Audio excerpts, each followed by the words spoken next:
Ahmed mu dawo cikin studio.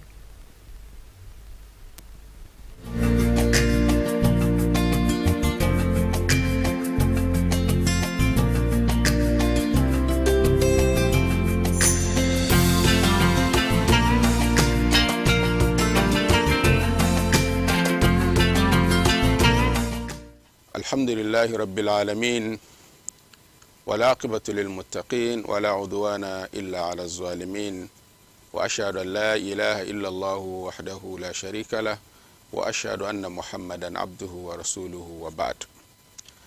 na isar da godiya zuwa ga ubangijin Allah mai girma, bayan haka na isar da salati da sallama zuwa ga shugabanmu fiyayyen halitta annabi Muhammad sallallahu alaihi wasallam. yan uwa musulmi, ina muku sallama na musulunci, sallama mutanen aljanna ita ce assalamu alaikum wa rahmatullahi ta'ala wa barakatuh. muna kara yi ma Allah godiya da ya ba mu dama za mu tafiyar da abin da muka saba irin na hadisi na rana da muke kawowa.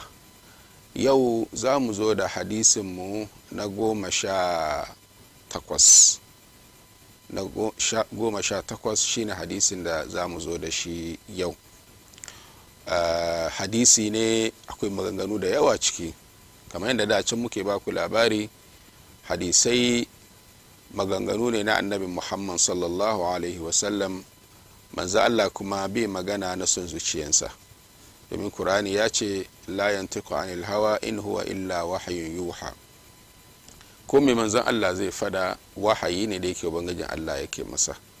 don haka hadisai annabi sallallahu alaihi wasallam idan mun ka bibiya muna aiki da su, ya taimaka muna cikin rayuwar mu sosai, zamantakewar mu, cikin lamuran mu duka baki daya, wajen ibadan mu duka ya taimaka. sa'annan kiyoma kuma mu samu dadin kai. Allah ya samu cikin masu dadin kai. yau hadisin da za mu zo da shi, wanda yake hadisin mu na 18, da mu karanta hadisin kamar yadda mun ka saba, sa'annan mu je kan ma'anan hadisin. an abil abbas abdullahi bin abbas radiyallahu anhuma qala كنت خلف النبي صلى الله عليه وسلم يوما فقال يا غلام إني أعلمك كلمات احفظ الله يحفظك احفظ الله تجده تجاهك وإذا سألت فاسأل الله وإذا استعنت فاستعن بالله واعلم أن الأمة لو اجتمعت على أن ينفعوك بشيء لم ينفعوك إلا بشيء قد كتبه الله لك وإن اجتمعوا على أن يضروك بشيء لم يضروك إلا بشيء قد كتبه الله عليك رفعت الأقلام وجفت الصحف. na'am, wanga hadisi yana da dan so mun takaita shi nan, sabon lokaci mun zo da sauran hadisin ga waton wanda ya zo da shi. labarin ya zo ne daga uban Abbas. wane ne uban Abbas, koko wane ne Abbas? Abbasin shi ne uba, dansa shi ake ce masa Abdallah ibn Abbas. sai dai wani Abdullah bin Abbas akwai hadisai, kuma ana ce mai faqihul umma, khabirul umma. Abdullah bin Abbas ubangijin Allah ya bashi ilimi, manzo Allah sallallahu alaihi wasallam kuma ya masa addu'a. yasa ubansa ne al-Abbas, dan uwan uban annabi Muhammad sallallahu alaihi wasallam. to shi Abdullah ibn Abbas, wato manzala sallallahu alaihi wasallam ya rasu yana wajen shekara 15 zuwa 16. imana samari ne, wato matashi ne da yake manzala sallallahu alaihi wasallam ya rasu yana wajen shekara 15 zuwa 16. to shine yaddan Allah ya tabbata ga shi da ubansa, wato yake ba da labari. yace ina bayan annabi Muhammad sallallahu alaihi wasallam. wato manzala sallallahu alaihi wasallam ya masa zantutuka na nasiha wanda yake yana zuwa ga kowane musulmi. Idan ka kula da wannan nasiha da manzo Allah sallallahu alaihi wasallam ibn Abbas Abdullah cikin rayuwar ka bawan Allah, wallahi ka huce kuma ka samu lamari duka yana tafiya, domin ya kunshi rayuwa da mutum ke ciki ne. Farko manzo Allah sallallahu alaihi wasallam ya ce masa inni uallimuka kalimatin, ya ce masa zan sanar da kai wa'insu maganganu. kaga mutum mu ce matashi ko yaro yana tare da babban mutum ko kana tare da babban mutum, idan ya ce maka zan gaya maka wa'insu maganganu ko zan sanar da kai wani abu, kagan fadin wannan kawal yana sa mutum ya waiwaya, ya sa hankali, ya ringa saulara, ya ringa kula me za gaya masa, domin yana nuna muhimmancin abin da za a nuna masa. Farko annabi sallallahu alaihi wasallam ya ce masa ihfazillaha yahfazuk. Manzo Allah sallallahu alaihi wasallam ya ce masa wai ka kiyaye Allah, ubangijin Allah ya kiyaye ka.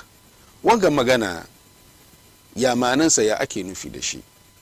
Malamai sun ba da bayani da dama kan wanga magana mai girma. Idan an ce mutum ya kiyaye ubangijin Allah, shine ka kiyaye dokokin Allah.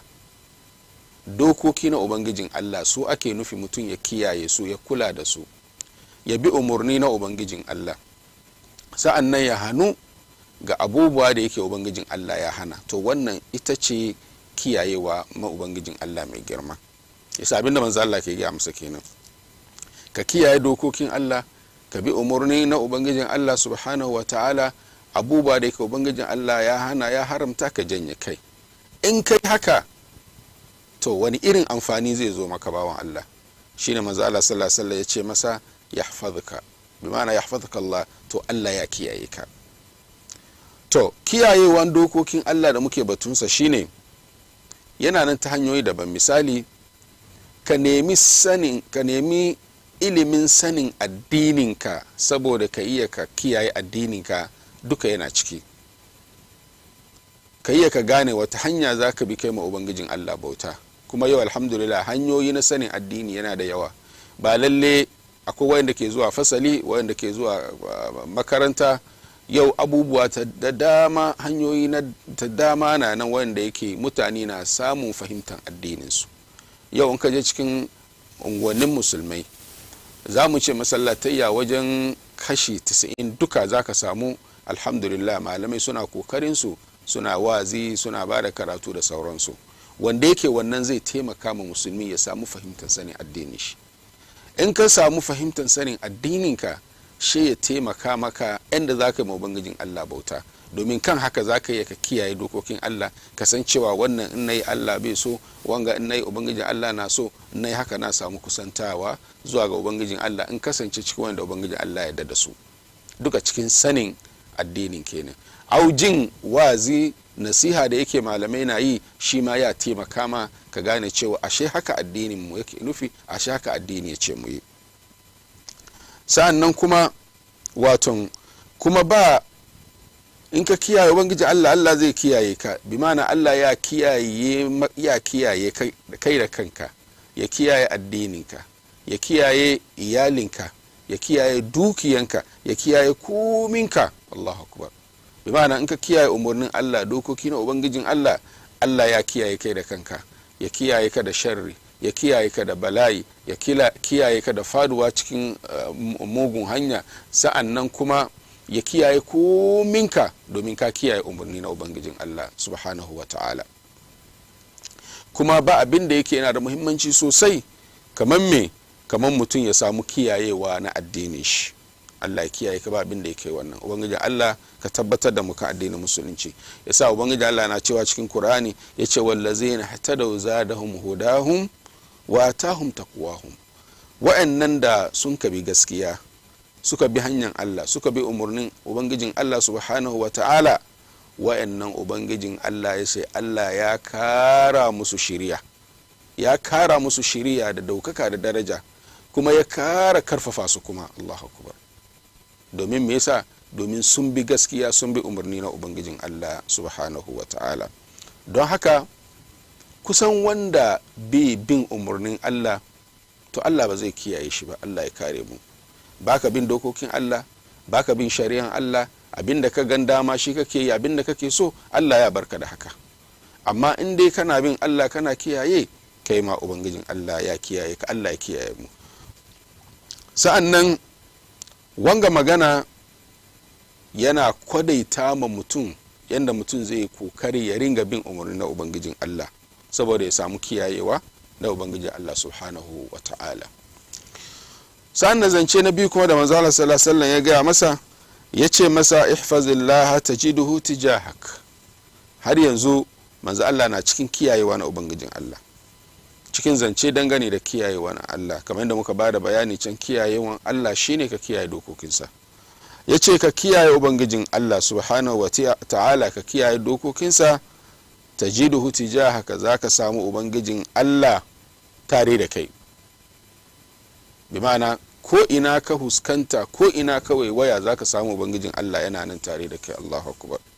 Ubangijin Allah yana tare da kai, zai kiyaye ka ga dukkan sharri, kuma ya nuna maka duk abin da za ka yi na alkhairi ka samu kusantawa da ubangijin Allah, Allah zai nuna maka.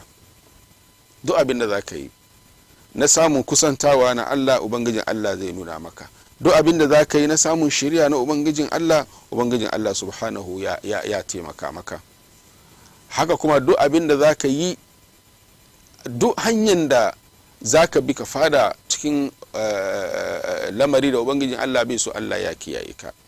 Don haka ana ba mu labari lokacinmu ya kai, insha Allahu mun sake dawowa mu ci gaba da sauran bayani. haza wal ilmu inda Allah, wassalamu alaikum wa rahmatullahi ta'ala wa barakatuh.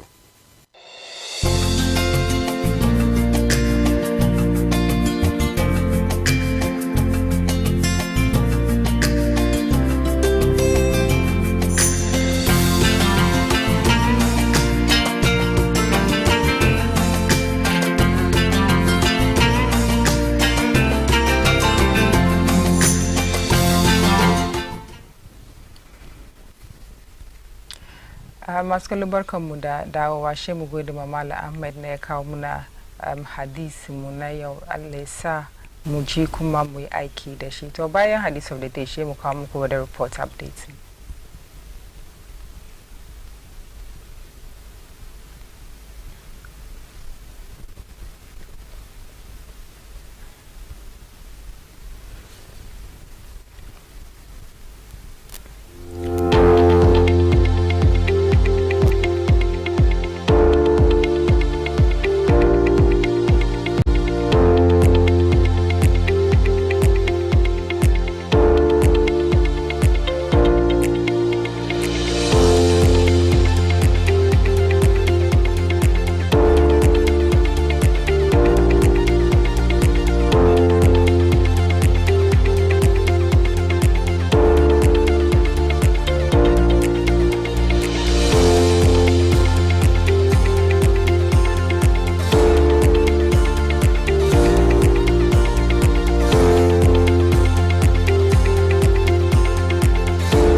And that was the weather reports. By weather reports, as usual, shi mu kawo muku yanayin kiwon lafiya. Ku kasance tare da mu.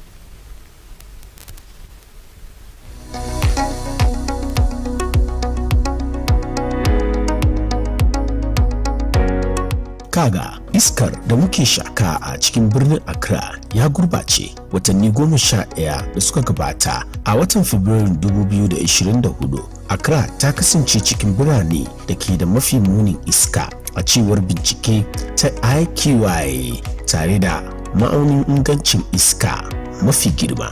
Muna shakar gurbataccen iska sosai fiye da sauran manyan biranen duniya. Ingancin iskan mu kusan sau biyu ya gurbata, kamar birni na gaba a kan jerin. Kurar hanyoyinmu da ba ta dace ba ta ba da gudunmuwar kashi 25 cikin dari ga wannan kashi 70 cikin dari daga hayakin motoci da sauransu da kashi 5 daga hunturu. Idan ba kula da wannan yanayi ba, shakar gurbatacciyar iska na iya haifar da mutuwa da wuri, harin asma, cututtukan zuciya, ciwon huhu tare da raunin numfashi. Don haka abinda za ku yi a yanzu shine sanya abin rufe hanci wato nose mask idan kun fita waje, saka hannun jari a cikin ababen tsaftace iska wato air purifiers da sautata ayyukan waje lokaci da ba bukata. Sunana Malam Fari.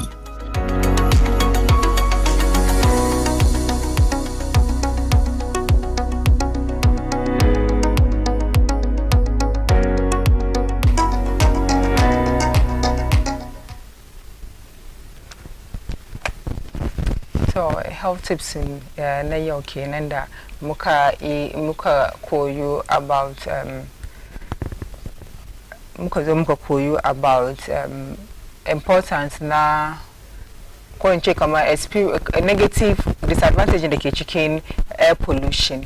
Sai idan muka fita waje shi ayi kokari a sa nose mask, especially muka gan kamar iskan ya dan wani sake or maybe kana wani area, maybe one can, especially kana kusa da manufacturing areas inda ake manufacture ababen da suke kawo ko yana kawo waransu hayaki and all those stuff cikin environment. So it's better in kasa nose masks ya fi ma. Esa bayan wa mun je for a quick break da muka dawo mun kawo muku newspaper review segment. Ku kasance tare da mu.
Maskal barkamu da dawowa from that break. If you just tune in kuma you're still watching Tsarin Safiya tare da ni Khadija Kubra Kailan, lokaci aka da zamu kawo muku question of the day. Idan muka mun tuna cikin Samuel last week mun zo mun ji kamar shugaban kasa John Dramani Mahama ya sake IGP, inda aka kawo mai sabon IGP aka cire Damfari. Mun gani mixed reaction among the public and then kuma reactions da dama kan social media. Kai kuma da kake gidan menene ra'ayinka cirewar Damfarin da aka yi ya dace ko bai dace ba? Ku turo muna messages mu kai 0553683010 0553683010 concerning removal Damfarin da aka yi waransu wai bisa lokacin retirement shi ya kai isa idan aka cire shi ma ba komai bane. Waransu kuma wai da ya kamata to protect democracy, especially for instance president in Imani Ghana mai suna Franklin Kujo, before ma mu zo mu ji kaman za a sake mun IGP ya zo ya yi shawar kaman idan ana so a protect democracy mu bai kamata shugaban kasa ya sake Damfari ba. Isa kai menene ra'ayinka, ya dace ko bai dace ba? 0553683010 0553 3683010 numbers in that Zaku send muna messages can and so first message way Dampare was hated so much at the police service because he was fighting corruption. My name is Ismail from Mamobi. Ismail daga Mamobi Dampare ina kaman Dampare da shan kici sosai saboda ya zo da yana fadan corruption. Aka Ismail daga Mamobi ya fadi sanan kuma Alhassan Sisi daga Zenu Central kuma wai the Buhari about the former IGP Dampare, whether to go or not to go, to me is a needless conversation because the man himself knows very well that he can be fired since someone else was fired for him to be replaced. As for Ken Ofori-Atta, he can decide to sue whoever he feels he or she has violated his rights, but what he should know is that he has caused and sent people to their early graves by taking their hard-earned capital through his inhuman head cut, by taking pensioners and bondholders' funds through his reckless management and borrowing. He shouldn't annoy us anymore. Alas, he said daga Zeno Central. And Kumawe Muhammad should be careful about taking some decisions. He cannot continue on this tangent. Dampare is the best IGP ever and should not have been replaced. One kumade meshide bekara sunan shiba kaima menene view nka game da wanga issue 0553683010. All right. Good morning, KKK. I think Ghana will not get any good IGP like. It is a big loss for Ghana. Kira from Kaswaki na itamawe tena kama chikira inta Ghana ba mutaba samu IGP kamon Dampare and then Ghana mui rushi babon rushi aka Kira daga Kaswa itama rayinta kina. And then the sacking of Dampare is regrettable. Salman from Adenta. Salman kuma we Dampare da corporation and the bai dace ba kuma yan Ghanaians kuma sun yi nadaman da suka zo suka kore Dampare. Messages nan kuma kai ma kai ka send muna naka kamar yanda muka fadi Dampare an sake Dampare akwai wasu videos mun da circulate anda ake gan kamar wasu police sun ji dadi kamar ma an sake Dampare kuma mun ga allegations mun da aka level against malama aka kai shi gaban committee ya answer wasu questions, but okay, where he knew, I think Salman yake continue where he knew he was going to go inside, he was going to go since he was appointed by Akufo-Addo. Muhammad daga Medina kina shimawe yasan kamar ya wuce tun da dai appointing shi ne Dampare da kan shi ne heart of hearts yasan kamar dole ne shi ma an replace shi kamar da aka replace aka cire wani shi ma yazo amma idan aka doki wannan argument shi mutane ce kamar wanda aka replace Akufo-Addo ya replace Dampare da shi me shi lokaci aka je retirement yasa aka replace shi. But what about Dampare? Though in as much wani suna ce kamar Dampare ma ya kusa zuwa retirement wani su me yasa ba bari ya continue with aikin da yake yi makasan Ghana ba. And politics has blinded the eye of the president that this might lead him to his doom. Ghana will never get any correct IGP like Dampare. President Mahama advisors are wrong this time. One way politics they clearly politics sugar bankasa yake ama IGP Dampare the ba musamu even. And then the question is, what exceptional Dampare in the Bagani Basan aside facelifting the police service? One exceptional thing Dampare in the Bataba Gani Shiba ko Bataba Jin Shiba.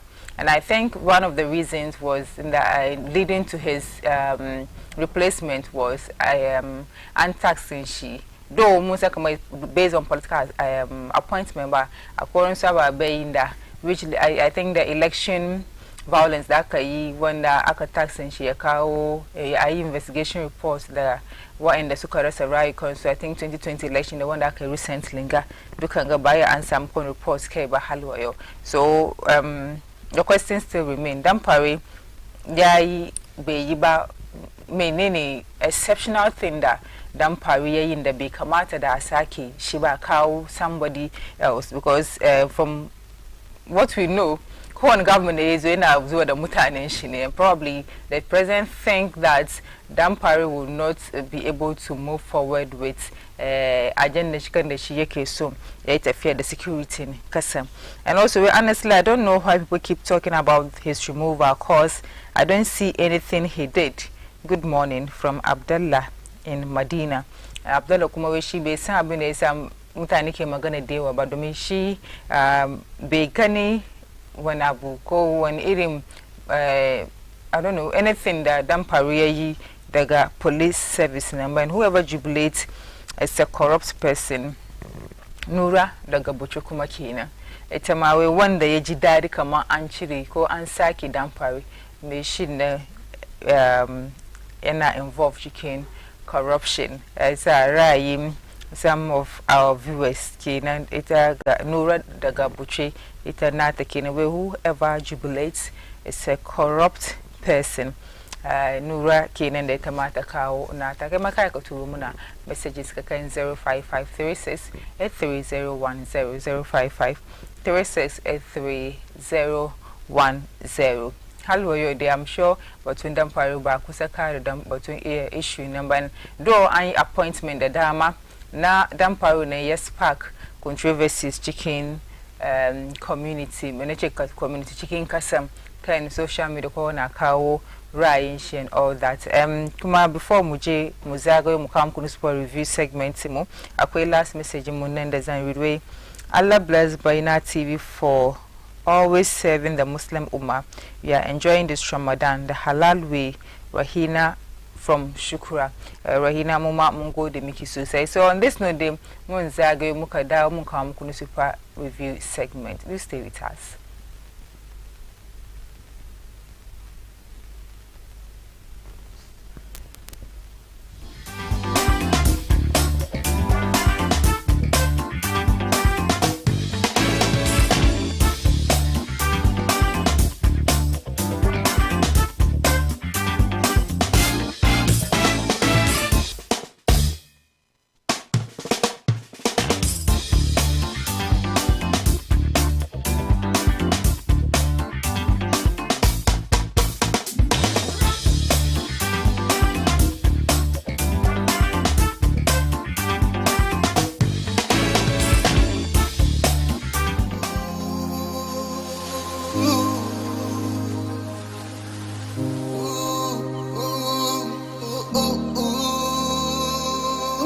Rayuwa tana faruwa wucewa take kamar baya ba.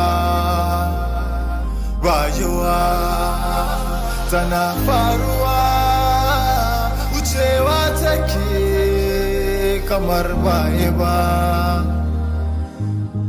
Bari gani yau ka samu zaka walakanta ni bawan yau sarkin gobe. Life and its ups and downs can sometimes make you cry. Just on everything, bow to Almighty and pray. Pray, pray, pray, pray. Got out of Camry, Benz, Range Rover, the Bentley. My brother man need a cause I'm just 6 feet under the ground. Baraga kanka, kajiwa ya kudi, tai kudi, ya taba yin kudi. But see I'm now, you go pity I'm my brother man. Kaga turu nang, da yake novo ko nang. Bero asam, ya paka kasamu, mata sumpika. But be careful what you ask for, cause life is not easy. Mr. Man, I shake out of mata. Don ka ganta virgin, ka tana sai tana da kyau, ka taya mata manyan karya, don dai ka samu ka cire mata wando. Toke ma fati, samarin nan da kika kai shurin malami, don dai a daure shi ki samu ke kade. To gashi yau, ki mai da shi dolu dolu dolu. Kudin nan bai yi ba man shi, ke ma da ya baki da komai shere busa yiwa. Tana faruwa wucewa take kamar ba yi ba rayuwa tana faruwa wucewa take kamar ba yi ba don ni mawaki ne na zama masiyaci da na shiga sahu ka gani da rasta ka ce min na koma baya to da yau na zama barawo fa I don't know kaya zuwa don na mutu iyayenmu na tunanin suna cikin singing room shi yasa budurwan nan ta kawo miji don haka ta fita kan titi kowa ta gani ya kira ta sa saya kowa ya mata manyan karya da karshe ba mai zuwa ya dauke ta why cause ku iyayen nan ne ko da ita da karshe ta kawo muku ciki ba cikin shege shere iyayen ba wai Mr. Black yana daga kwalba amma zuciyar shi fari ne kamar hankaka to ya za ka jejin shi malam takura ka samu kudin nan aure zalla ka saura kana ta yi ga yaran kana ta gajiya suna ta gajiya kan titi ka ji tsoron gamuwanka da Allah maganganun da ke faruwa zango muka ce za mu fadi zai cika kwando sharan wasali say a real talk to my people ku bari mu gyara abin mu ba mai gyara mana I go by the name Sadiq Technique sharan wasali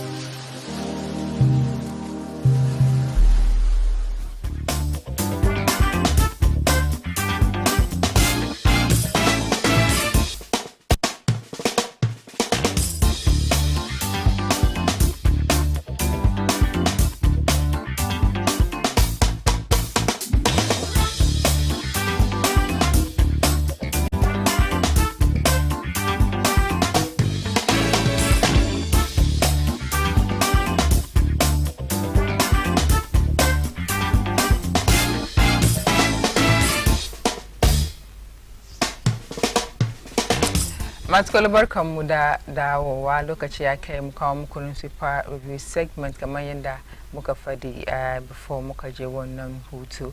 Dan fara da Ghanaian Times newspaper muka duba da kind of front page da Ghanaian Times newspaper ga hoton sabon IGP the man of the moment kenan tun last week ya kawo controversies da dama ya ga hoton shi ne yace kamar I will work with utmost seriousness new IGP assures way zai yi aiki ne with all the seriousness da yake da shi ba zuwa a yi wasa da aikin police service na yasa new IGP mai suna Mr. Christian Tete Yuhunu sabon IGP mu kenan shi ya replace Dan Faru kuma ya assure mu kaman corruption da sauransu ba su samu hanya cikin administration shi and also kuma way TRCC adopt non-partisan strategy to foster development. Sannan kuma GJ demands full-scale investigation into attack on 3 journalists covering illegal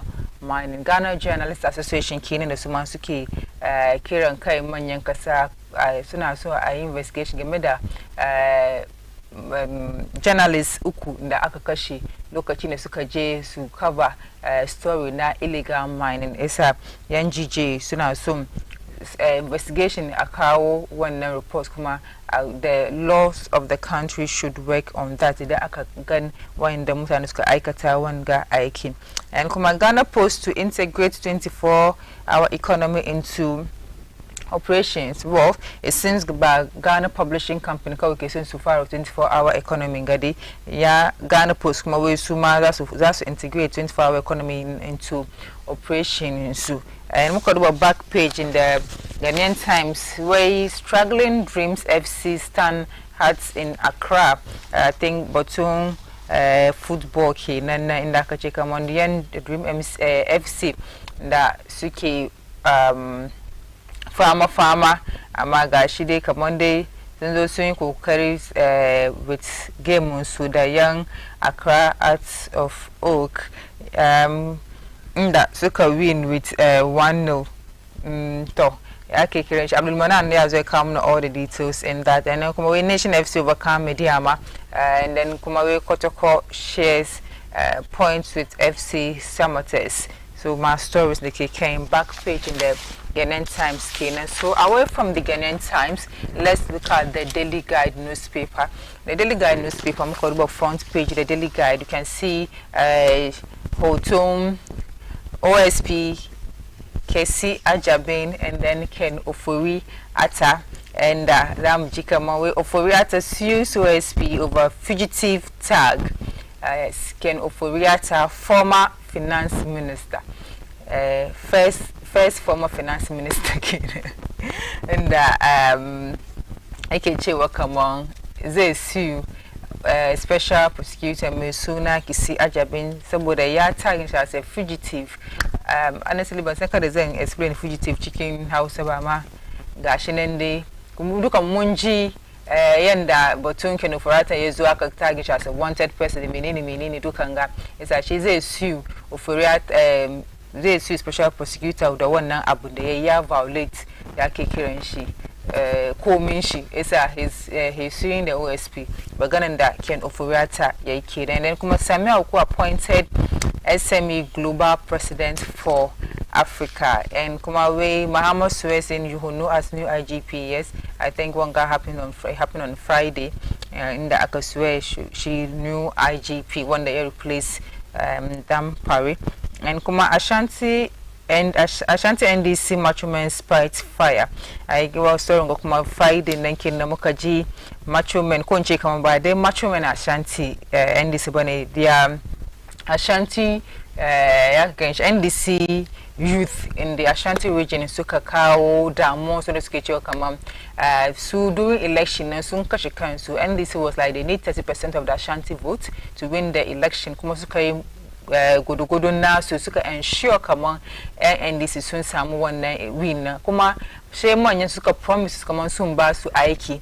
Amaga she halwa yo basu samo aiki na promises to number basu gani aiki number basa na military come on soon someone ando ki won amsa won kwan ba won abu esa so they are calling on the manya NDC na so you kokari to fulfill promising that suka promises she suka press conference ranan juma daga regional secretariat and NDC na Kumasi, so they are not really NDC macho men, they are NDC youth in that suka ifushi. Come on, Baba, so I keep a hallow 3 months go 2 months with some weeks skin, and then the sugar bunker tap, yezo, and hallow. There's no job for the boys. So away from the Daily Guide, Shemuduba Daily Post. Daily Post kumasun kawo IGP Christian Tete Yohono in the Sokache swiftly tackle bribery in the police service. President Mahama to new IGP. Shugaban kasa John Dramani Mahama kene kema IGP magana yayi kokari matukon kokarin shi duka ne zai yi ya bari issue na bribery da ke cikin police service nan either a magance shi ko kuwa yi kokari ma a eradicating shi gabadiya. And kuma wai government reduces passport fees from 500 to 350 cedis. Yes, one kuma over the weekend last week on Friday Munji minister na foreign affairs Mesuna Ablakwa in the mukaji kamanje kama ayin kokari an rage. This is just for the ordinary passports in them with 500 cedis zuwa 350 and kuma 2025 budget has good prospects. Let's be patient. Economics to Ghanaians 2025 budget that cause akayi economists and ye shiga cikin magana way budget nan dai budget mai kyau din da is very hopeful to Ghanaians a samu hankuri a duba abinda budget nan zai kawo makasan Ghana. NPA donate Ramadan package to National Chief Imam for the needy. National Petroleum Authority kuma sun donate kayan Ramadan kace kayan azumi ne daga sun ba National Chief Imam a doki a taimaka wa waɗanda ba su da shi. And muka duba back page shi kuma to shikenan dai ba story daga back page amma dai we still have Daily Graphic now. Muka duba Daily Graphic front page where inferior cement on markets new manufacturers violate production process. Elizabeth Ofusu Ajare, ita ne minister na trade da agribusiness and industry take cewa kama akwai cement kan marketing Uganda ba su da kyau, they are not quality, kuma manufacturers nan sun violate production process in maganan da ita take ne, so an shiga cikin maganan na kuma wai CRI advocate detailed documents for educational interventions, kuma wai be bold in expanding your businesses. EcoBank executive urges women. Young EcoBank kuma kenan da su ma suke advice mata su yi kokari su karfafa aikin su da suke yi. And kuma Ofori Atta sues OSP. Ofori Atta, former finance minister, before Mohammed Amin Adam Yozo, she ne finance minister under the government in country administration Akufado Anzaka Yako she initially she OSP samu karfi batun shi da Ofurata yanzu Ofurata kuma wai shi ma ya su OSP saboda I think the fugitive ta ko kanda ya handle issue shi na barin kasan all that, then at some point declaring him as a wanted person was so not, and even coming to his premises search gidan shi without any warrant ko without any information as well harassing mutanen gidan shi dukanga ya bar ya su zai su special prosecutor Kese Ajabene. Also OPCL properly acquired Chinese company shares in Ghana bauxite. And kuma look at a back page in the Daily Graphic by Suma Botun Sports with Kawe Samates split point with Kotoko and Dream FC stands hard. It's our stories in the KK in the Daily Graphic kenan da Safiya and kuma stories da muke da shi na newspapers mu na Safiya ga muka duba kuma kai newspapers mu big stories mu na shine na batun shi IGP na kasuwan shi in kuma da Ofuriata da shi ma yaso yasu shugaban yasu finance minister, and then mun read story na Ofuriata nan kuma Muji Abin Ofuriata for the way former Minister of Finance Ken Ofuriata has sued the special prosecutor and the office for declaring him wanted and a fugitive from justice as a result of an ongoing investigations.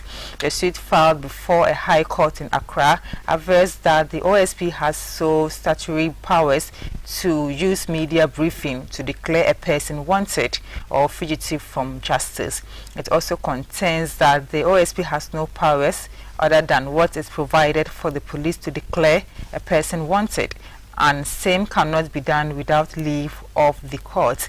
Then Kumawe again, the suit states that the OSP, having been informed of the former minister's letter to the immediate past and present chiefs of staff about his travel to the United States on medical grounds, had no basis for describing him as a fugitive from justice, especially so when the OSP had never expressed any doubt about such letters, the chiefs of staff, nor doubt about the professional responsibility of his lawyers to assist the OSP in its investigations until his arrival back in Ghana. It's a story Nanki Kamayan the Democracy. So it's all about Kenda OSP ye declaring she wanted, even with the letter that she by chief of staff, yes, so you buy the notice come and say Garin for medical checkup. Ama it doesn't name on anything they need, lawyer and she available and the zete makamusu with all the investigation process. But so good a boom, akani OSP and aside once mutani so gidenshi, so just raid gidenshi, aka harass bodyguards and housekeepers and she the what have you. Buying she come as if that was not enough.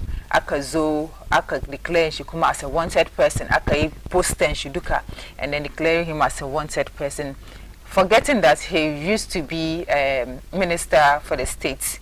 Kungana ko isa ko menini ma da ko wani girma attached to him da ya kamata da a duba wannan girman nan so ayi aiki kamar yadda ya stay cikin letter nan kamar ba shi nan za shi ya duba lafiyan shi sai idan ya dawo ya ci gaba da investigation amma ko ma da kuna neman wani abu ma ne lawyer shi na around so you can talk to lawyer shi so komi da kuke nema ayi a ci gaba da investigation amma sai muka gani press briefings da conferences daban-daban from the side of the special prosecutor inda yake kawo mutane yake kira media a declare him as wanted a ce yayi kaza shikenan court na mawe shi special prosecutor bai da dama da yayi wadannan press briefing da sauransu so mu duba kan da story na zai kasance then kuma the another issue ne na Yuwonun da shi ma aka appointing shi as new IGP before appointment shi mun ji mutane da dama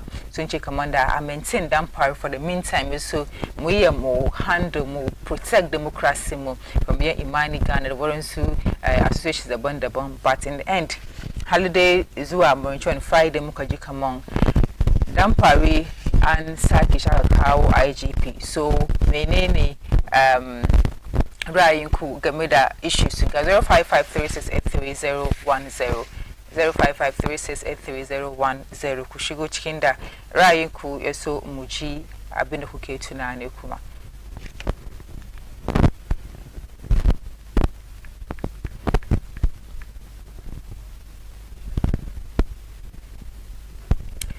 so bayan issue da na IGP da OSP kuma waransu issue kuma na galamsin da haloyo ake duba kai inda waransu concerned citizens suna kira kan government a doki waransu mataki a yi kokari a duba issue na illegal mining mu haloyo da muna so mu ji shugaban kasan mu stance though mun san kamar when yazo ya an handle issue na illegal mama kamar da yanzu dai it's just becoming more serious isa wani mataki za a duba a gyara muna wadanga issue na illegal mining me government da mutane shi suke yi about illegal mining ga hello salamu alaikum hello salamu alaikum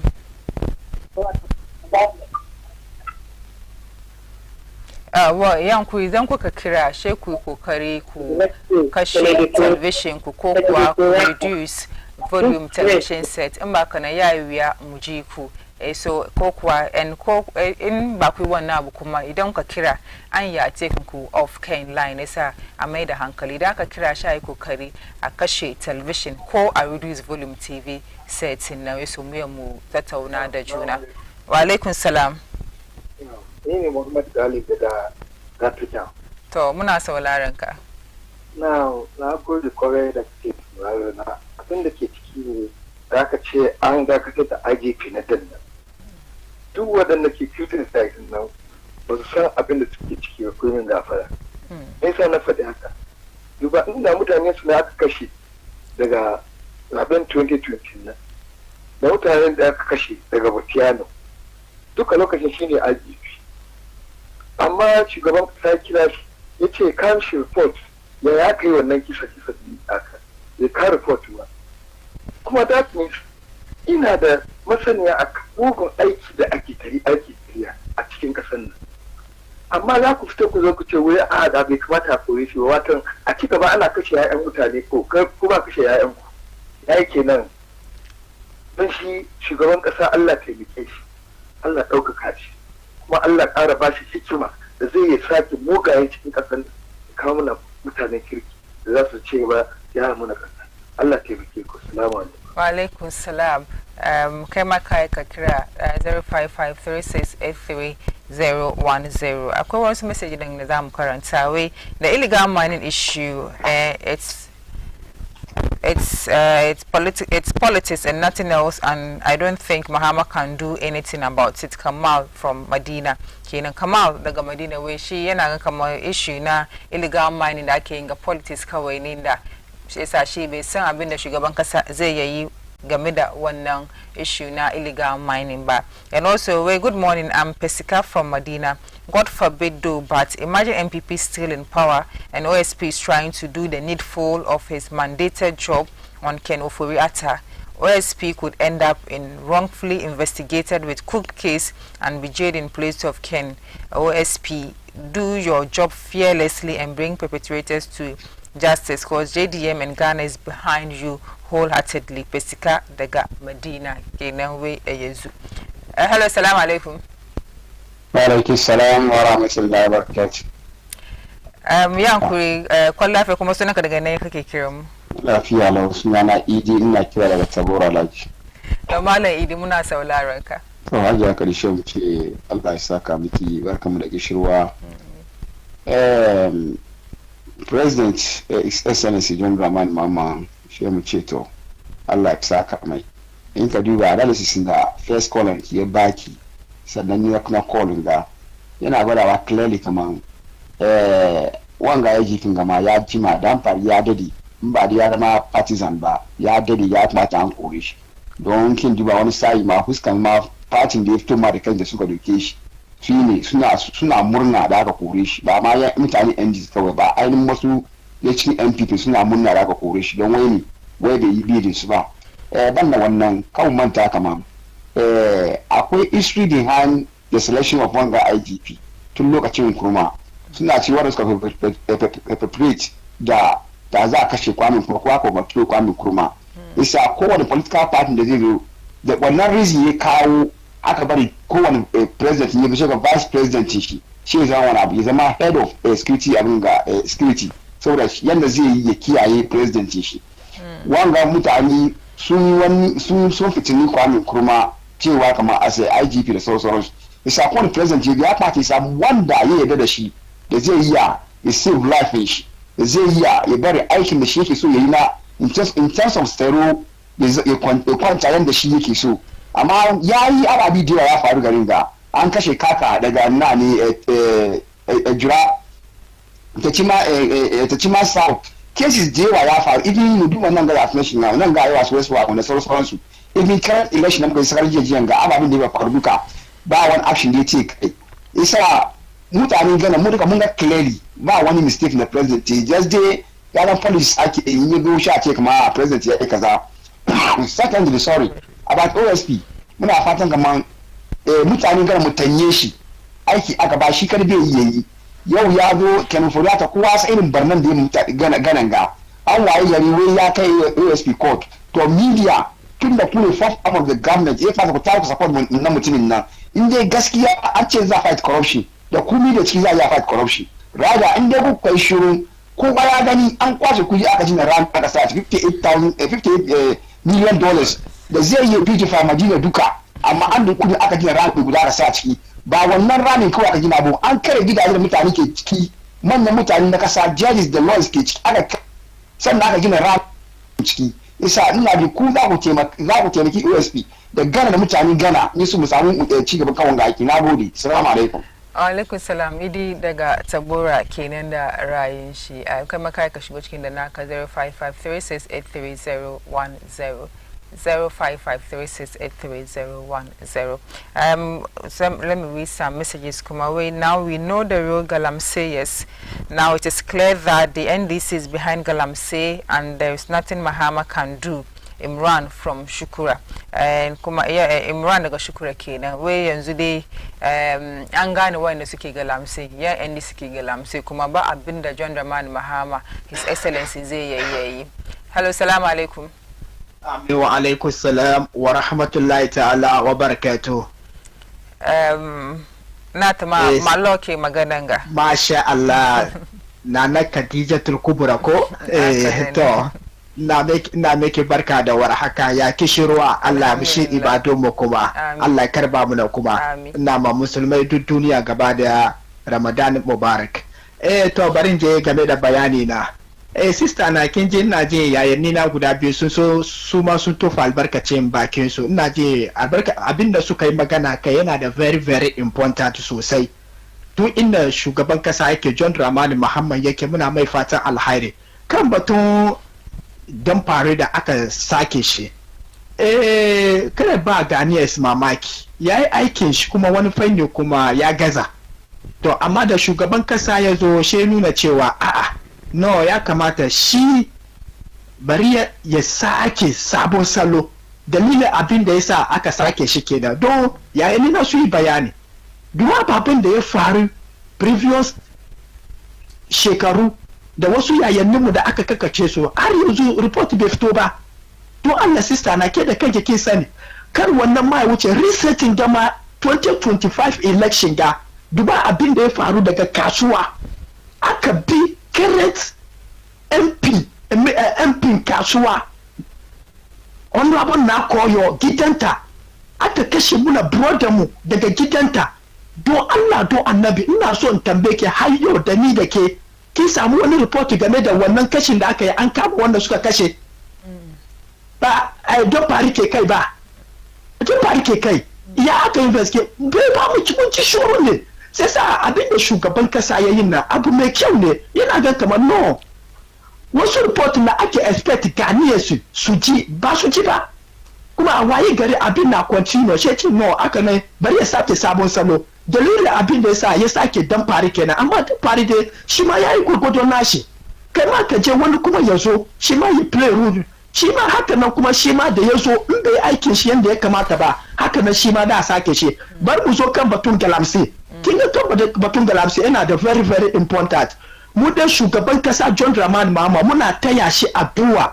Allah taimake shi da rikon kasan Ghana da irin alƙawarin da ya ma kasan Ghanaians muna mai fatan alhairi Allah sa ya cika kuma da iko Allah kan batun galamsi dai yana kan kafan shi da iko Allah Ghanaians sun ga sakiya ki duba batun ya sunan shi kuma kan abin da katidra kuma duba arzikin kudi na aka zuba wuri sai sa wannan kuma ya kamata shugaban kasa abin da muke so mu taka kafarka ne don Allah inda aka yi da investigation aka gane kamar wane kaza ya ci kudin kasa don Allah don annabi a kwace muna arzikin mu ko kadarorin da shi yake da shi a doki annu a dibiya kai duba sisiri japan duka fa sun duka kuma mun ji shuru wanda ke tafiya ne in ba mun tashi mun saya mun taimake shugaban kasa ba ababen da muke so abubuwa ya tafi yanda kasan Ghana yanda muke so kowa ya samu walwala ba in dai ba mu taimaka mai ba wallahi ba mu samu shi ne ya kamata. Assalamu alaikum wa rahmatullahi ta'ala wa alaikum salam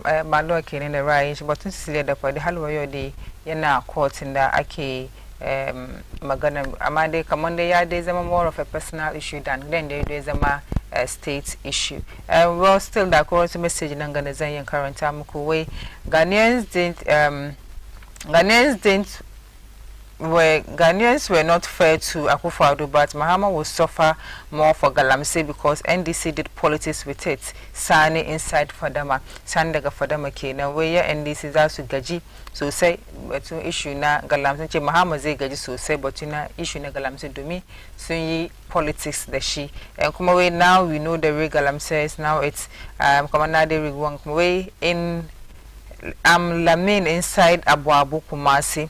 JM, the nation builder, will deal with the Galamsey issue very soon. He's going to deploy the military and save our forests and water bodies. NPP succeeded in destroying everything. The reset king is ready to deal with the menace without favor and discrimination. NPP never again. Bilal Daga Kaswa Kenan. Hello, salam alaikum. Hello, salam alaikum. NDC is a scam and already Ghanaians are witnessing the reality. They use propaganda to win power and reality is dealing with them.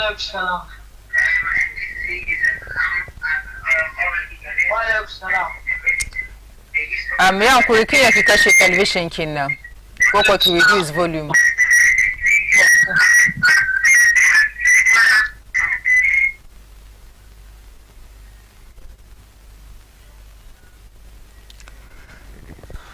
Why NDC is a scam and already Ghanaians are witnessing the reality. They use propaganda to win power and reality is dealing with them. Today, lorry fares have been increased and things are getting worse. Na Rai one kuma kenan. Hello, salam alaikum. Salam alaikum. Wa alaikum salam. Ajiya kwa lafiya.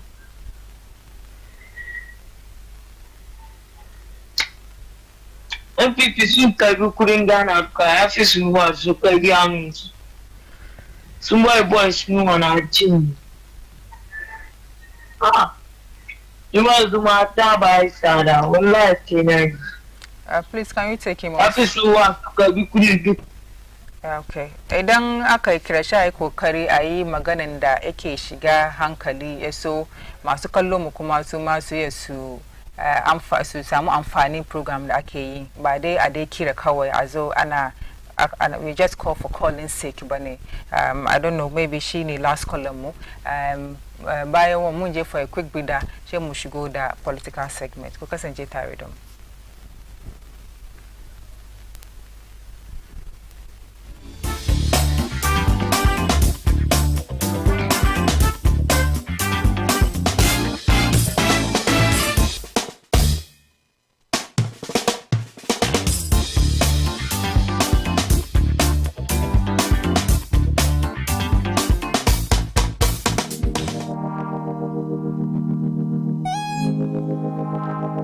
Abade, oh baba, na tashi da tunani na rasa yanda zan yi da kaina. Zatutuka ya ishe ni ya cika kwakwalwana. Na rude na rasa inda zan kai kukana. Nan ne na gane ba mai sai rabbana. Ya Allah, gani gare ka Allah. Ka biya mana bukatunmu duniya da lahira. Ya Allah, gani gare ka Allah. Ka biya mana bukatunmu duniya da lahira. Abinda zai kawo baci cikin rayuwanmu, nisance mu da shi kai mana katanga da shi. Kasa albarka aikinmu ka kiyaye mu da bashi. Abinda za mu kama ya zamo hairan dangana mu da shi. Duk inda za mu nufa mu dace cikin rayuwanmu. Ya Allah ka nuna mana hanyar cikin sauki. Don babu mai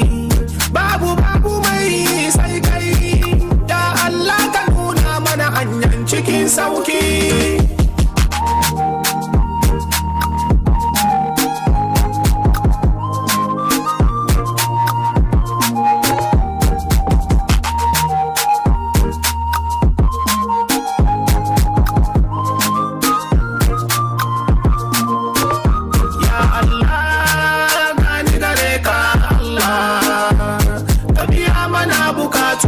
Duniya da lahira.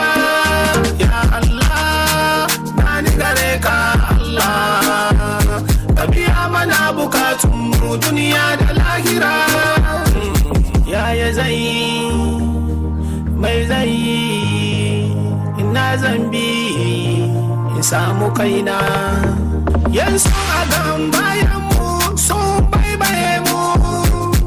Ya Allah ka fidda mugun idanuwa kanmu. Albarkacinka Allah na roƙonka. Duk abinda muke nema a rayuwanmu ka ba mu. Ka bari mu rinjaye dukkan mai son ya da mu. Dukkan masoya na Allah kai musu haka cikin sauki. Ya Allah, gani gare ka Allah. Ka biya mana bukatunmu duniya da lahira. Ya Allah, gani gare ka Allah. Ka biya mana bukatunmu duniya da lahira.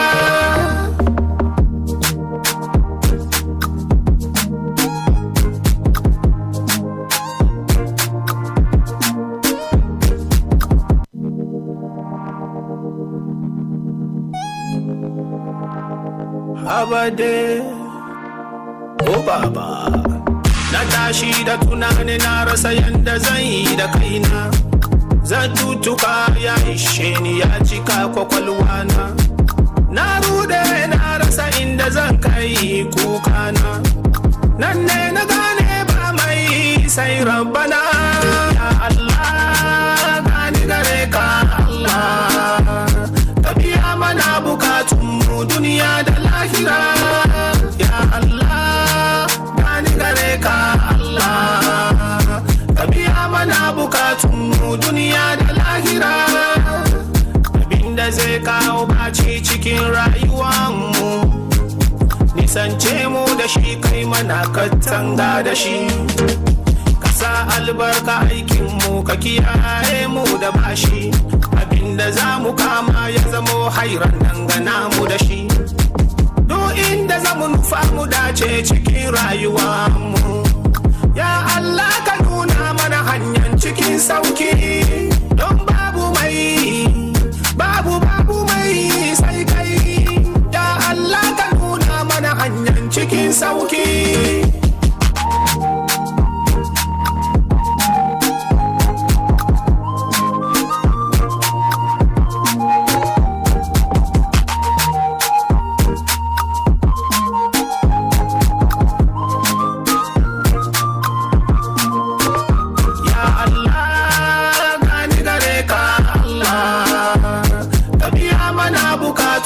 duniya da lahira ya Allah gani gare ka Allah ka biya mana bukatunmu duniya da lahira yaya zai mai zai ina zambi in samu kaina yanzu a gan bayan mu sun baibaye mu ya Allah ka fidda mugun idanuwa kanmu albarkacinka Allah na roƙonka duk abinda muke nema a rayuwanmu ka ba mu ka bari mu rinjaye dukkan mai son ya da mu dukkan masoya na Allah kai musu haka cikin sauki ya Allah gani gare ka Allah ka biya mana bukatunmu duniya da lahira ya Allah gani gare ka Allah ka biya mana bukatunmu duniya da lahira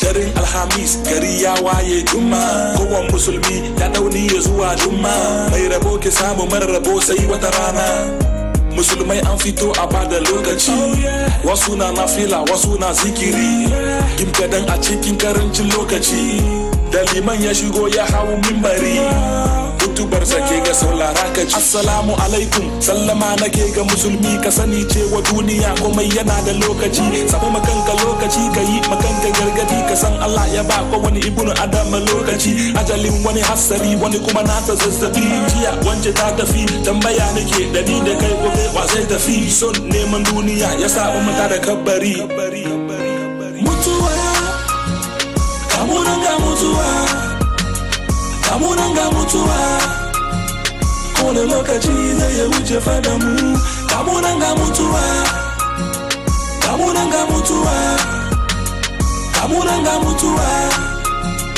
kone lokaci zai ya wuce fada mu na manzo na bishi Muhammad ya tafi na annabi Musa da sandansa ya tafi na sauran dukan manzannai sun tafi sun tafi sun tafi na manzo na bishi Muhammad ya tafi na annabi Musa da sandansa ya tafi na sauran dukan manzannai sun tafi sun tafi sun tafi ya ka sannu duniya rufan kara ne kowane irin arziki Allah ya baka kwandala ne na buga hannu kirji ka ce kai ne wane mutum ba mutunci kan mutuwa ku bar mu duba mu gyara kamin Allah ya yi kira mutum zuwa lahira ni da kai muna da lokaci isa mu sai da sallah yanzu liman na kan mimbari wannan hutu ba yi aiki da shi ka samu nasara mutuwa kamunan ga mutuwa kamunan ga mutuwa kone lokaci zai ya wuce fada mu kamunan ga mutuwa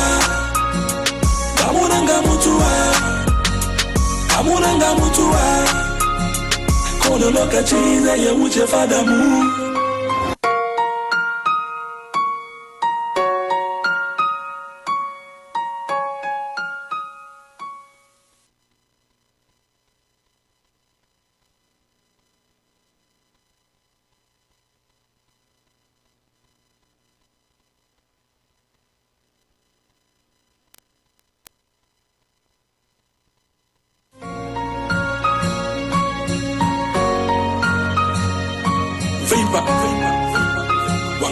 vibes. Daren Alhamis gari ya waye Juma, kowan musulmi ya dauni ya zuwa Juma, mai rabo ke samu mara rabo sai wata rana.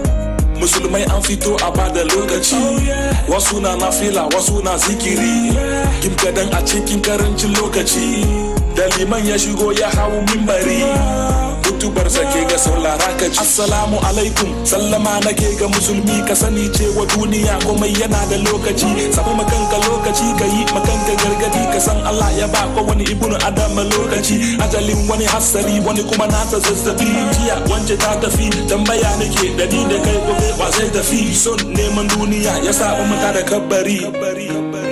Mutuwa kamunan ga mutuwa, kamunan ga mutuwa, kone lokaci zai wuce fada mu, kamunan ga mutuwa, kamunan ga mutuwa, kamunan ga mutuwa, kone lokaci zai wuce fada mu.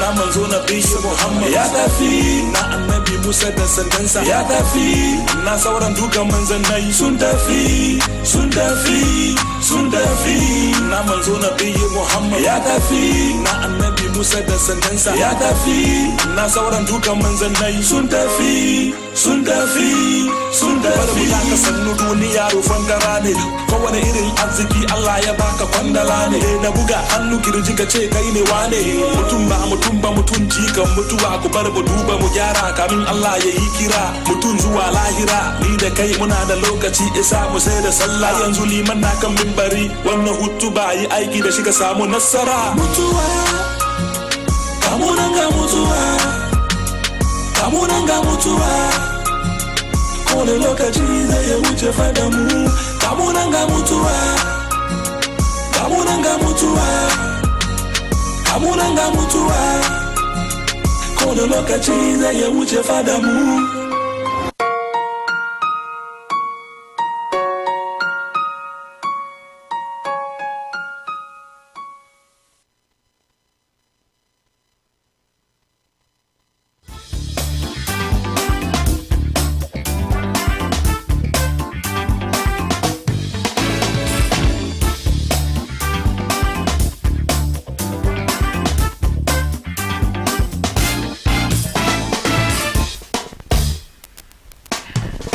Maskalo barkamu da dawowa, and if you just tune in, you're still watching Tsarin Safiya tare da ni Khadija Kubra Kailane, and kuma mun ji wakan hutuba wai ga munan ga mutuwa, muna fata look anytime da limam zai sai kai member na muna hutuba mun ji mu aiki da shi, sannan kuma mun ji na baba Jama da shi ma yake kira nashi rabbana.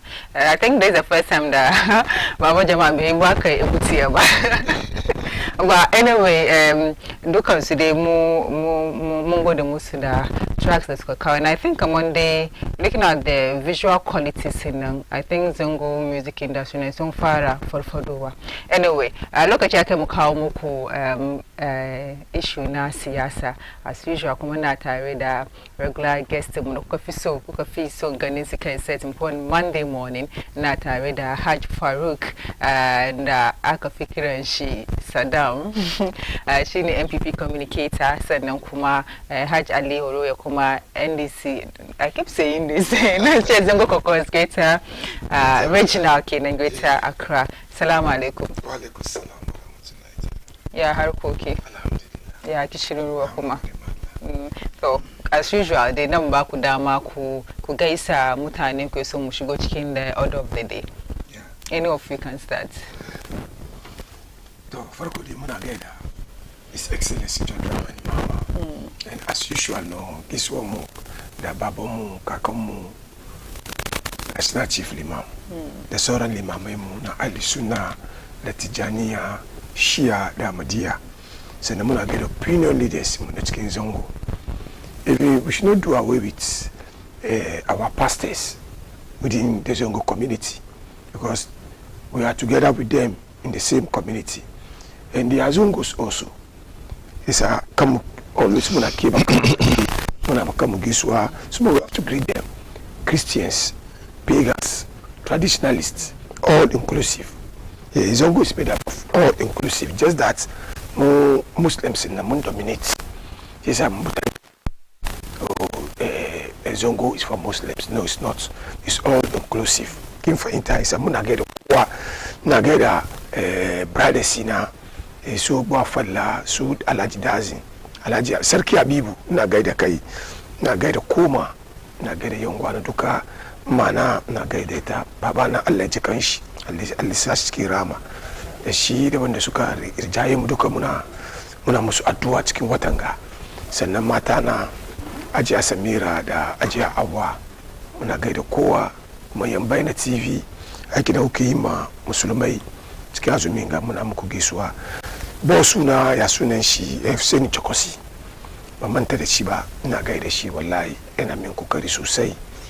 Most of the times na lorkan shi kiban nake zuwa rounds da shi, wallahi na mai gaisuwa. Sannan duk wanda suka tanye mu yau muka kai da muka kanga muna musu gaisuwa. Assalamu alaikum wa rahmatullahi ta'ala wa barakatuh.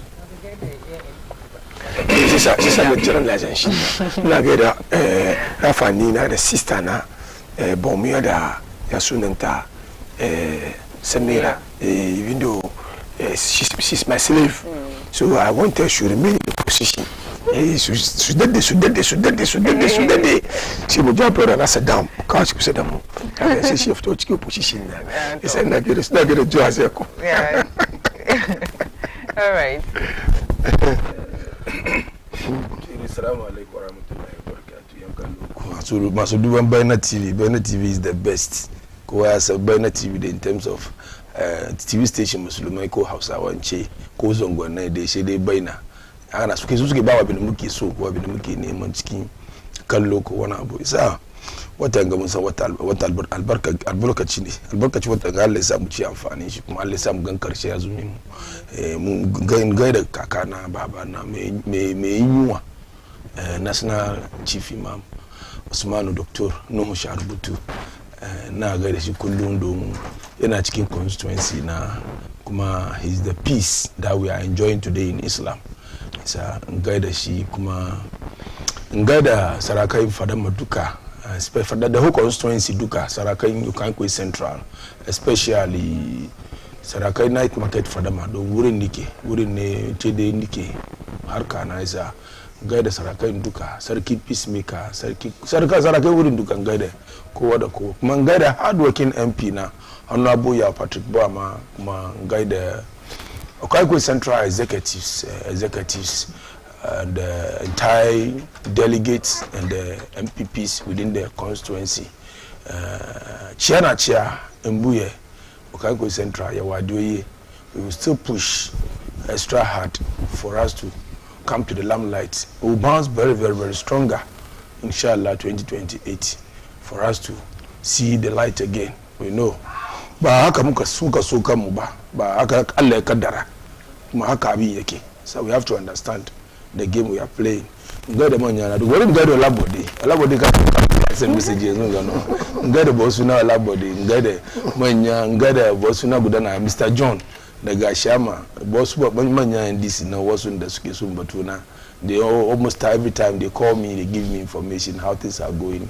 If you are on set and people are not telling you whether you are doing good or bad, then you are not on set. Because definitely, even if it's a critics, you have to accept and correct your mistakes. So if you are on set and people tell you, Charlie, I give you thumbs up, I do this, and you have to strategize and add more to what you are doing, because you are on a screen which is occupied by more than millions of people watching you. So Allah this not that we know more than they do, but Allah they ba mu ga space mu kan da mu yi mu duka na cikin addini in ka gwada mai shi kan da buke zuwa kuma ya zama da gaskiya Allah kuma na baka ladan shi. Sai na ga da whole Ghanaians kuma da whole musulmai kuma yayana insha Allah abin da ke nima duka Allah ya bashi weekend ga Allah ya sa mu ji good news game da shi. We are never enemy, we can never be enemies. Al-Muslim akhul Muslim, addini ya gama mu gaba daya. Muna nan gade muna fassarawa abin da ke zuwa cikin NDC, abin da ke zuwa cikin MPP. Yasa muka ga mu nan ga mu gan kuma garin mu yana samun cin gaba ko bai samun cin gaba game da sabon mulki da muka samu. Sa muna duban da muna gaida kowa. Brother na batun musulmai. Batun said, look, Muslims, we have, especially Muslimai, akuna ba government na yi. She mubar government kadi. Ya na explain. Again, she can come explanation be go down well. Kuma Ghana ga Muslims, we are the minority. Kifa intai. When come to mother Christians, Sufi muyawa, regardless, Sufi muyawa. She nzamuna mona. She anaswa criticize. Haka she mu Musliman, she mu shurumu. She mu barma. Look, something happened last 2 weeks ago, 3 weeks about Haji Village, about the taxpayers' money. Look, the analysis that there is nothing wrong for the government to use taxpayers' money to build Haji Village. Wallahi, there is nothing wrong with it. And I come to cathedral, we can criticize. Yes. Criticize cathedral, but criticize. Why are you going to use taxpayers' money? Based on what the previous government said on the cathedral, keep for inside that they are not going to use the taxpayers. But cathedral now, the eligibility is the different scenario. Look, the cathedral was based on somebody promise. That was the immediate past president. Promise to God. You win 2016 election. Me, Gina Cathedral. Go back about. But they campaign a shibo. They mean during the 2016 campaign, all of Ghana, one number. Until there's a president. Go for entire. There's no president in there. Within 1 year, yes, ma. 1 year, ma. She'll come out. I need to promise in the we. Nagina Cathedral. I keep for entire. That's he and God. Ama Zongo as you articulating that. His Excellency John Dramani Mama, then he was a candidate. Keep for entire. Yai campaign is coming back. Muslim muka vote to my Yagina Muna Haji Village. That's the campaign 2024 campaign. Mostly he visits Muslim now. One of his promises kina. Come here we Gina Haji Village. Here we Gina Haji Village. Come Muruka Musa come president aspirants in there. All their campaign promises resources that's usually taxpayers. Yes, exactly. I keep finding that. Tune the day campaign that she go where I would take my yaga. I keep finding that. You know, it's a the taxpayers point me. So there is nothing wrong with that. I'm almost more relaxed. So, you know, Felix, just a government spokesperson. Jolly, she might come on, just chalk, keep finding time. She come on, oh, because in the Magana and the Shima Yainashi.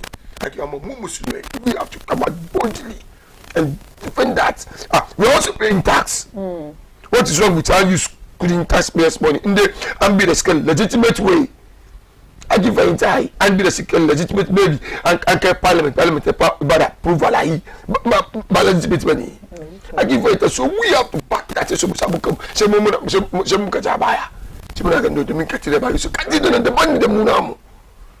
Cathedral His Excellency Nana Akufo-Addo is a promise between he and God.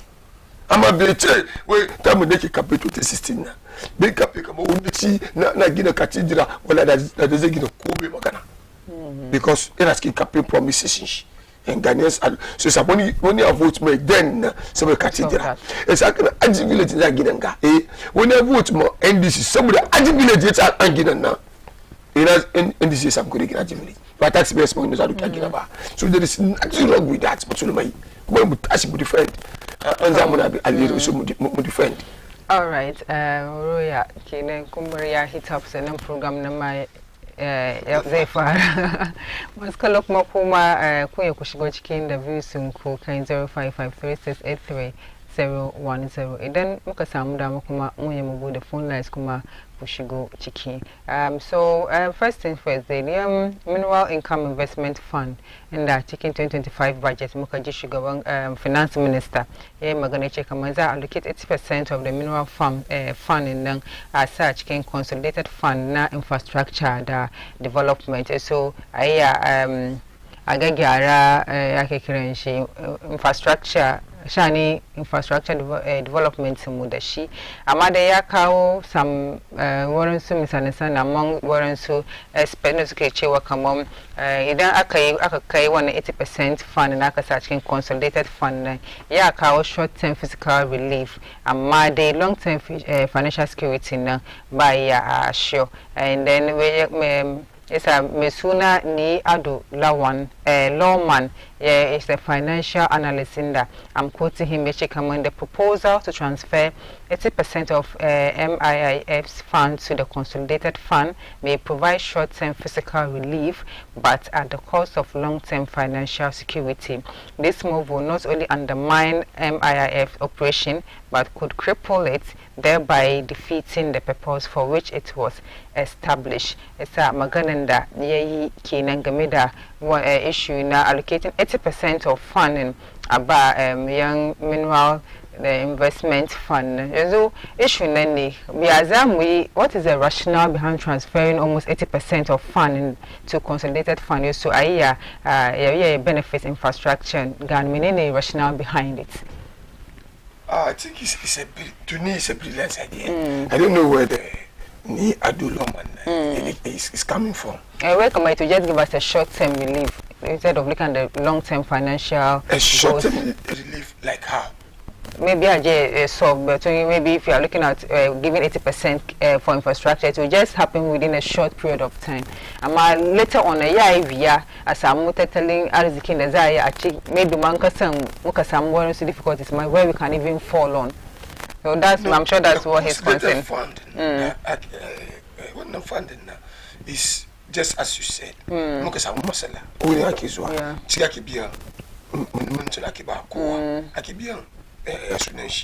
President Akibia is crash to Kabul Nekif to Wakoba Kaba. So Muna be down use Kudina Sashi Urina, Kobakaba, just Muduba carry a waste. Exactly. Muduba carry a wasting. It's a future. Muna be on Kudimi one up, Kudina wouldn't that you know cow. Just Ghanaian should be focused. Go back by 80% of that amount. She make calculation Muduba every year. Profits now mineral resources so we know that the 80% allocation will be in the consolidated fund. And once we can do our mass. Okay, with the case come on 20 billion. Akasamu. She come on infrastructure that Bubua. I can spend 60 billion. And somebody 20 billion. I can spend 60 billion, which means most of my reservoirs in consolidated fund now 60 billion. In future, when an animal we can rely on it. Keep it high. So I don't get it here no there. It will not. It will depend on who are going to control. How do we ensure the long-term relief? How do we ensure it? It's part of the percentage democracy. 80%. Yes, long-term relief. Long-term relief. Masala will depend on the consolidated fund. Go back to solve that issue now. Go back So my only problem is that we should make sure that they are not going to abuse that fund. Like if we never abuse funding now, and on the right way. Even go short term, the short term tells you where the future lies. Go back about here. So this guy, in fact, I didn't get him well. But picture, but the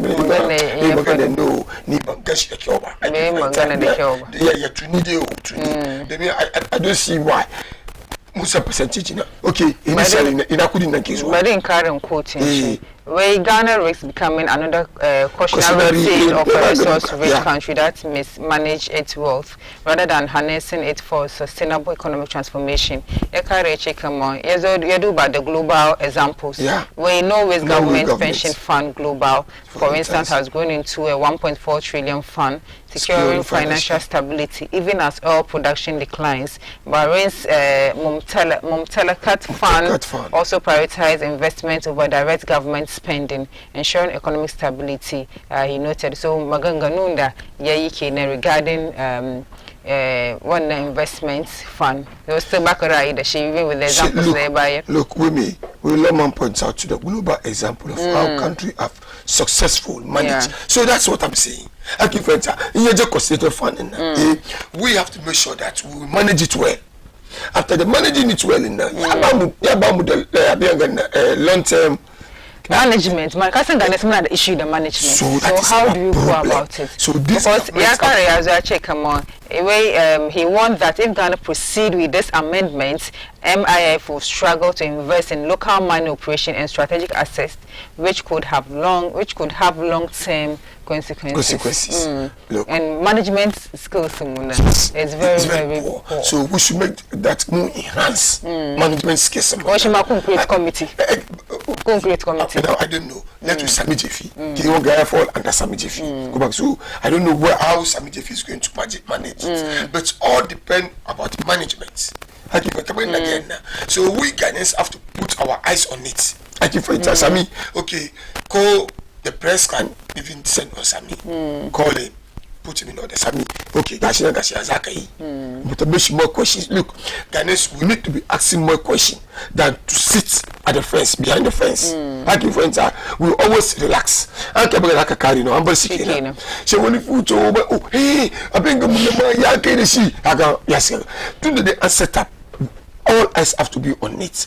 Must scrutinize. Must follow. Not more questions about it. Oh, last, could you now I can use accountability. Ghanaians will lack accountability. So cause me the problem. Muna I carry no. Shakara shouch. Ba kulo kubo. Esa wona ka bar musunna. Sun bispan de bisu saka ba ido kansu. Ama ido la kansu ana keep check on them. They will do the right thing. I keep find time. That's when she independent watch so independent groups they should me so constantly sooner put my so they can't kind because of partisan or let me say party affiliations onyo kurao I'm far tundada I'm a final of it in the bill in a person na shiniwa anana kufa do pass the right of information bill so Ghanaians are we assessing it we are not. I can't put a pass out of information group like suggestion information what the ministries. That's our problem. We will always sit behind the fence. Let us say we jump in, come full dinner, we blame on us. We have to put them on check. We can put them on check now. They will do the needful. They will say, hey, I saw what you now Ghanaians are descending. You Charlie, there was a problem. Unlike first, about was thank you for entire. So all depend on coming in again. And I know, I'm 80% are being getting. That's okay. Be in the she. So far, Kuzoku accounts. So far, you have to go and pressure.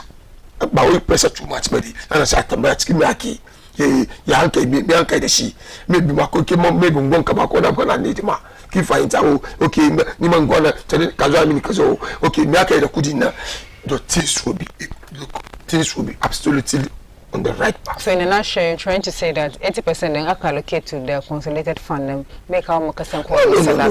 It will depend on how we are going to manage it. Give and it will depend on coming in again. Give for entire now the right information bill is there. Just understand about just apply. Okay. You can put application for the ministries. I want to check ministerial resources. Okay, 80% kaza. Do you think it is easy to have access to information? The law have been passed. Yeah, no, the law and the end. But how is it going to be to have access to it? It will depend on you. Ghanaians, we are not perseverance. That is why most of the court cases kisora halfway. Muna give up the story. I give for entire. Come on, not be the Ike by the TV. Instead of perseverance, nas one. Nazo 1 2 1 talk me oh buy kiri jira sanna oh bugo banzo kuma. I give for that. So the cycle the report as my sabo kuma. No the report 1 2 oh banzo kuma. Let's just be pushing. I give for insist. Can write more. I give for it at long lasting now. Got some more results. I'm halfway. Who's going to give you results? I'm a Ghanaians, we are used to that. Tell the Nazi so be so tell the Skaji, Musaki Onuri, Yaka Sabo. aka fara nanga akwai nan gobe tebe ba ka ba just shi ne na dilin ka ni ai na bin kai ka zo ni sai sai ne sai maka ka zo yayi ma saki mun ka wuce kenan gobe ga ce ka ba to ka zo ka ci kwanan ka fushi ka wuce you give him the powers amma put pressure on him once the law said it put pressure on him. Okay. All right. Haj Farouk, argument that financial analyst ni lawman ya kawo. Kana right da show. Do you see kama magana for the gaskiya ne? You see, with this good board and other issues they were around it. Issues in is first time something that I build. When I come and yasunenshi. With this yazo after elections suka kawo ra'ayin gaba ka campaign team campaign messages su ba ana kamar time da muka kawo free SHS despite na mun sa cikin campaign message mu kuma muka samu win mun kawo free SHS kuma bai samu within the year da muka win elections no sai da na dan ku fado da manyan shi suka zama suka fara let's start something a journey of 1,000 miles and then I fara with a step so if only and only what we are going to implement or what we are bringing on board will fetch the country money. All we want is young Ghana to samu saukin zaman gari. Isa kuma inda samu saukin zaman gari kuma amfani gold mo. The whole world. I think mune largest gold miners na muke kasa na muke the gold pa. Duk da wannan duka muna jinjiki. So why? The question is why? Saudi na the gold, bai cire gold shi ba. Bai fara cire gold shi ba. Amma suna okay. Saudi try the gold pa bai fara cire gold shi ba amma ina okay he's using only oil Ghana muna da oil manganese cocoa min da kamace Allah ya ba gari I don't know if I don't know namu case ne it's about the leadership manyan mun it's high time we Ghanaians should enlighten because kuma manyan mun suna use wayo mun wanga zo cite ko da hanyar ne ke ci wanga zo cite she wuce ibari mu ba wanga ba pass now kuma zo cite so and you see even at times nama party da ke mara musu baya ma suka samu wannan hanya sai su mai da su banza edidija shi abari party na at least if somebody has held you to the top at least something anything that you give from the top let it come to the down shi kuma samu amfani shi it's with this very good board thing for now we can't say everything is good because from other side da muke duban nan kamar wani abu da aka create a nemi wani abu ai da shi harka ba abin da aka create gari ya samu amfani like everlasting something ba kaman kan da kuku board yake nan ba haka nan gold board ne yake ba so let's kin sama tan da ke smuggle gold cikin garin ga dewa and I don't think cocoa and gold board will stop that gold is different from cocoa gold is different from cocoa excuse me when I is how do we call it he will swallow the person will swallow the gold and go and do it somewhere which how can we get it. You see, so man are the means and ways a lot. Naturally, for the Mickey, ways the means the Indians, the Chinese can use gold to kagarizo. Can surprise because every mining sector, Ghanaians now will lead the Chinese to the mining sites, and they will get the flair, they will get the space, and they will use their money, they will invest their money hugely in the mining. Ask yourself. Excavators naka kokone or naka season they on the Chinese say no say we don't want to do sooner say more because they know the benefit so about that you know hanu shi ke karewa shi hanu Chinese na shi ke karewa so with this very good board thing now it's a scam in a way it's a scam in a way so we see the betterment of it we know it's a scam in a way because it's not something that is going to it's an analysis looking for the future I'm creating what now but someone are creating a share that's what they are creating over there and I'm telling you Ghanaians are quietly watching don't come the government here doing the means and what they create was someone yanshi someone she what shows that is a crime so what do gold bond they give I'm for answers we in I think yesterday they did that the Monday yes I think Friday or so answers we not do what South Africa do news I'm don't want mama answers we are president we answers in Spara Aiki and I'm telling you it's a plan it's not going to benefit the it's not going to benefit the state For infrastructure purposes, the money local in our infrastructure development and I'm telling you, 100% today. Actually, what temperature na behind closed doors now. Everything is community. Ghanaians should be on check. There are sectors in this country. You are less to go and check anything over there. Are you telling me? It's not that easy to get. How is it easy to get? You will say they've passed the law. They've passed the law. What passed the law? I'm telling you, there are limitations. They're not everywhere. It's not us. This government has just come in. Let's wait. Khadija, let me try something. I want to know vivid what is within Gold Board and see they'll give me this space to go close. Have you done that? It will never. And that's why I say, I kept, and I'm saying it again. I asked, how easy is it going to be for you to get, especially because I just ordinary Ghanaian, right? Yes, we just this government doesn't taste that right of information bill. They pass it. So under them, but mostly so Minasi Azuri, so should have been information you come about SML go back but check a problem can afford that and do na career baba suma. So changing of government. I mean this your government will make it very accessible. Sure. Exactly. That is why we were brought in. So we will make sure that president buying a one information. You were here. Because you are not I got your president. You have declared asset. Asset is it openly declared or envelopely declared? It was envelope. How? Assets what the law said. That means London. So we the citizens yes, blame the constitution. Don't blame the government. That's what I'm saying. So from there. So it's just the problem with this. Citizens. No, so I'm saying from there. So transparency is not working. Our constitution that that means how do you have a problem as a country? So who are you going to blame? If our constitution is not today, how do you know? Will you blame the government by providing access? No, we can't blame because that's what the constitution says. We Ghanaians, and you know, normally everything we do is partisan.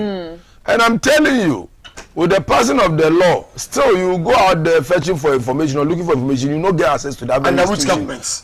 That's what I'm saying. Let's make it clear. It's not about the government or the government in power. It's about different. If Muhammad is in power and today, Katash as a journalist, for instance, you want information. Let's say there are limitations. GMPC. Not everyone wants to go there. It will be difficult. The procrastination, the bureaucracy, so you may have to get an insider who is even going to lobby for you to get access to that information. Look, if previous governments and find it difficult, but some access to information, that doesn't mean that this government the same thing. What makes this government different? Because we just came in and you didn't try it. So go back and so give it a try and see. Then you can try. We are the same. But we just came in. When you journalists to the government in Gezo, put application access to some information about you can blame this government. So the reason why I could tell the previous government in Kenya based on all these issues.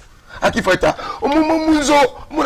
the same issues. So that means we also went ourselves out Kenya, which I don't think we were ready for that. So who can put application, you need an information, we'll provide it for you. You can try it with one of the ministries. And but this government is just a baby government. Go back. So just wait, maybe next year or 18 months to come, or by next year, try it and see whether Ambachiko Babaki before I criticize. Do you know there was issues rise about Sami JV being placed there as the Wangana she lead one. Man young NDC, but whichever man young NDC was, so I don't want to mention names. We are saying that that very guy is too young to manage the affairs of our good. But answer she because of a project. Another mission, the reason why I can say what mission? This will answer she worry. Do you want hiking? In the end, was 5. That very mining, whatever is being gold board is created for some few people to create loot and share. I'm telling you, we are here in this country. It's very early to criticize. Yes, one chair, so for the Ike, very soon need a key journalist in the Ike. We will go and investigate. There's nobody who give you access to that. We don't have the institutions. There's no way. We don't have the work. The money machine making the money reception and shaking. I'm telling you that was then. But it will change now. It's changing. What's so special about your government that is going to change everything? Because of the massive vote that we got from the people. All right. Before we do the issue, there's a story about increase 20% fare. Couldn't know. Drivers way come on Ankara Musu fuel price ya JBisa spare parts ya isa that so say younger March 17th gonna Ankara one first and in as much over the weekend we're gonna a drop in petroleum prices. I think petrol has 4.5 and people are excited. It's been long in it. It's been a while that gonna eating drop haka bagashi away garia young drivers Alliance of Drivers Ghana soon announced that's increase 20% fare. 20% increment. This very increment came out and drag. Even during Nana Dongo Kufado, Akabara one drastic increment. Akamusumagana manage. Don't 40 now don't own him itself. Bamu own. We don't. The government don't own fuel. It's OMC not can handle fuel. So before you get reduction, unless you push extra, and I'm telling you, if you say you push extra on that side, affect K as government because like the subsidy that we've been subsidizing previously. Under our former president, J.J. Rollins, there was subsidy. Under Kufuor, there was subsidy. Under John Dramani Mahama, our president, we started seeing that automatic adjustment of fuel. You sleep, the next day you rise, fuel is being adjusted or it's being increased. That time, na anchiri subsidy in the Kiwuri now. Under John Dramani Mahama 2012 coming now, I got one subsidy. That's where 29 September 2014 and short for almost 1 week because of that subsidy that got children. It's OMC and the council can manage affairs. It's like an increase world crude oil no automatic no it's supposed to increase. They don't sit with the president. They don't have anything to say with the president because normal times in government in government in Baswankuri, Somankuri to Kara. It's like this time around now with Ankara is Wakaragi 4. So how are you going to manage this? And they will tell you this year Ankara 4 times. Shakaragi one coins last time na. Esa desu kufara kara yezu akadu akaragi. Kande kama chikuka na data nyesu. Amagazi na kuma antunkara. But that's to reverse ba. It will work for some time before maybe they will talk with them and they will GPR today maganda susudu sorry. Don't be using that kara na sukuma sun shiga cikin zafi ya dade. Sabawa is at least 1 3 4 5 6 months they will make sure they will enjoy this fare before they will scrap it or something. So it's about the government to sit down with them. If you say you are leaving everything for the OMC now, always now we are going to be affected. So if you are giving them space, give them limitations. Not because you have what it takes to do. You are managing our country. Because crude oil go forward, she can lead everything. And in forward, how bisa? Yeah, affect Komi. Abinchi, cement, iron rod, Komi, Abdo, Komi, such kilo cow. See, so we have to be very careful about this fuel thing because if we are not refining it here and we are selling it, how much are we selling it? And we have other means of other resources. Adjust the shit. Don't because of me, because of Mu Kakira, you the president, because of Mu Kakiri. Ghana is like Ghana for the overwhelming vote. Yeah, I will say it here and I say it on any set. Come on, John Dramani Mahama, our president. His Excellency, may he disappoint Ghanaians. There is no way he should disappoint Ghanaians because whatever about governance you know, you've been there as a vice president, you've learnt as a president, you've been on throne, mistakes that you did before Mutanis were kicking Kawaje. As I know, too much is given, much is expected. Yes. So you should know, come on, your people are demanding, the country is demanding, we are demanding, and we'll make sure we'll put you on check. There is not going to give you that free space for you to do whatever you want to do. By all means, we'll put you on check and we'll make sure the right things are done to the Ghanaians. More, we are self-accepted. They show us our lapses. It's especially with John Dramani. John Dramani Mahama as our president today must make sure Ghana should survive. Ghana should be very happy. Ghanaians will be very, very happy. Okay, your increment of first singer at your party is important, 20% singer.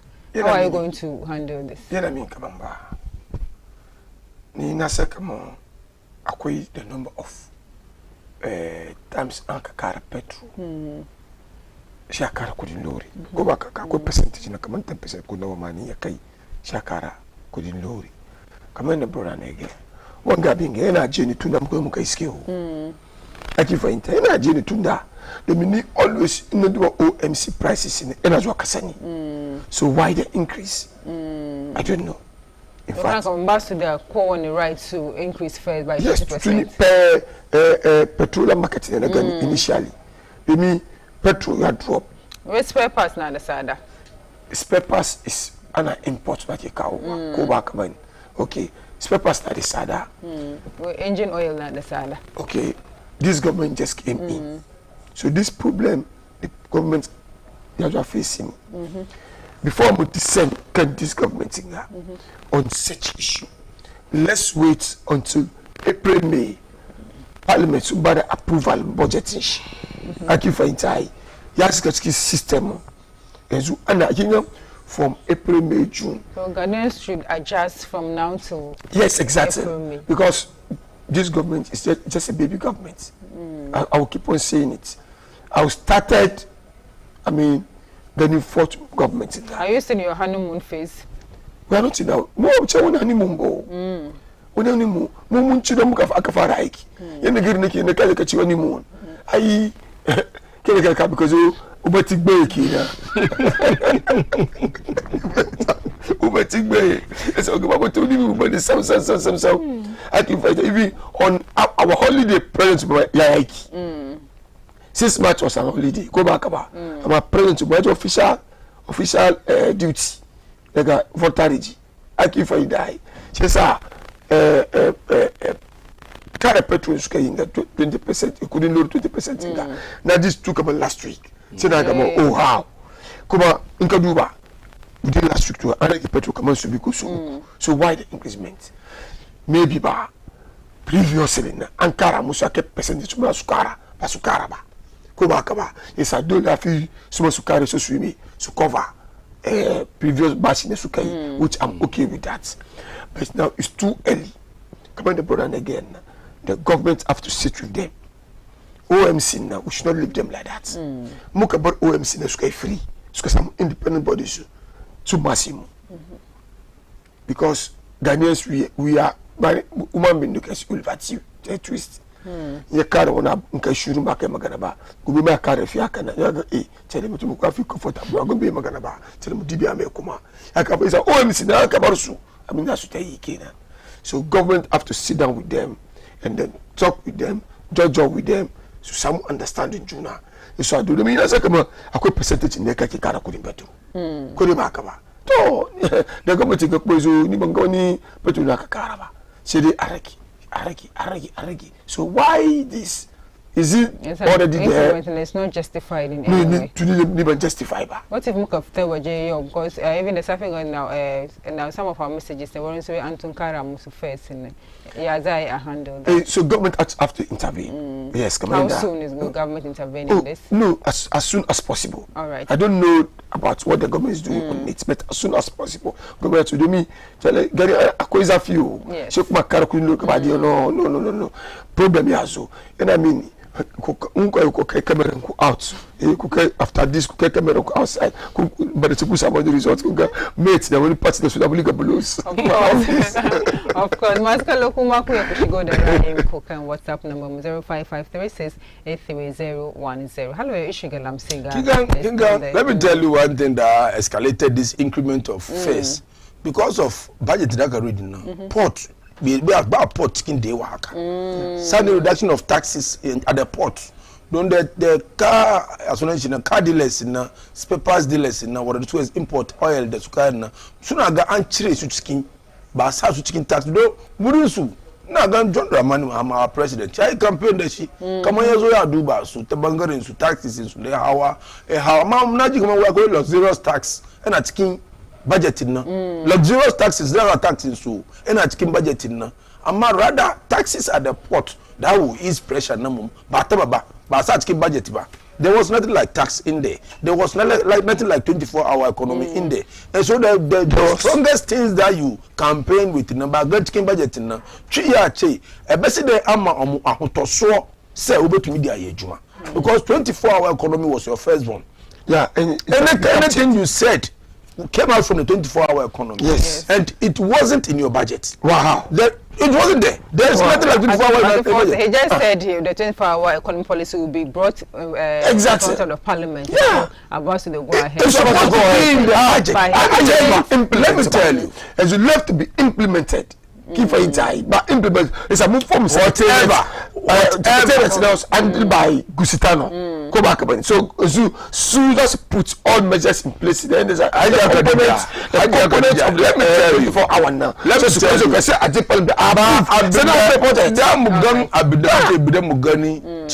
it's like a lot of promises that John Dramani Mahama, our president, during his campaign.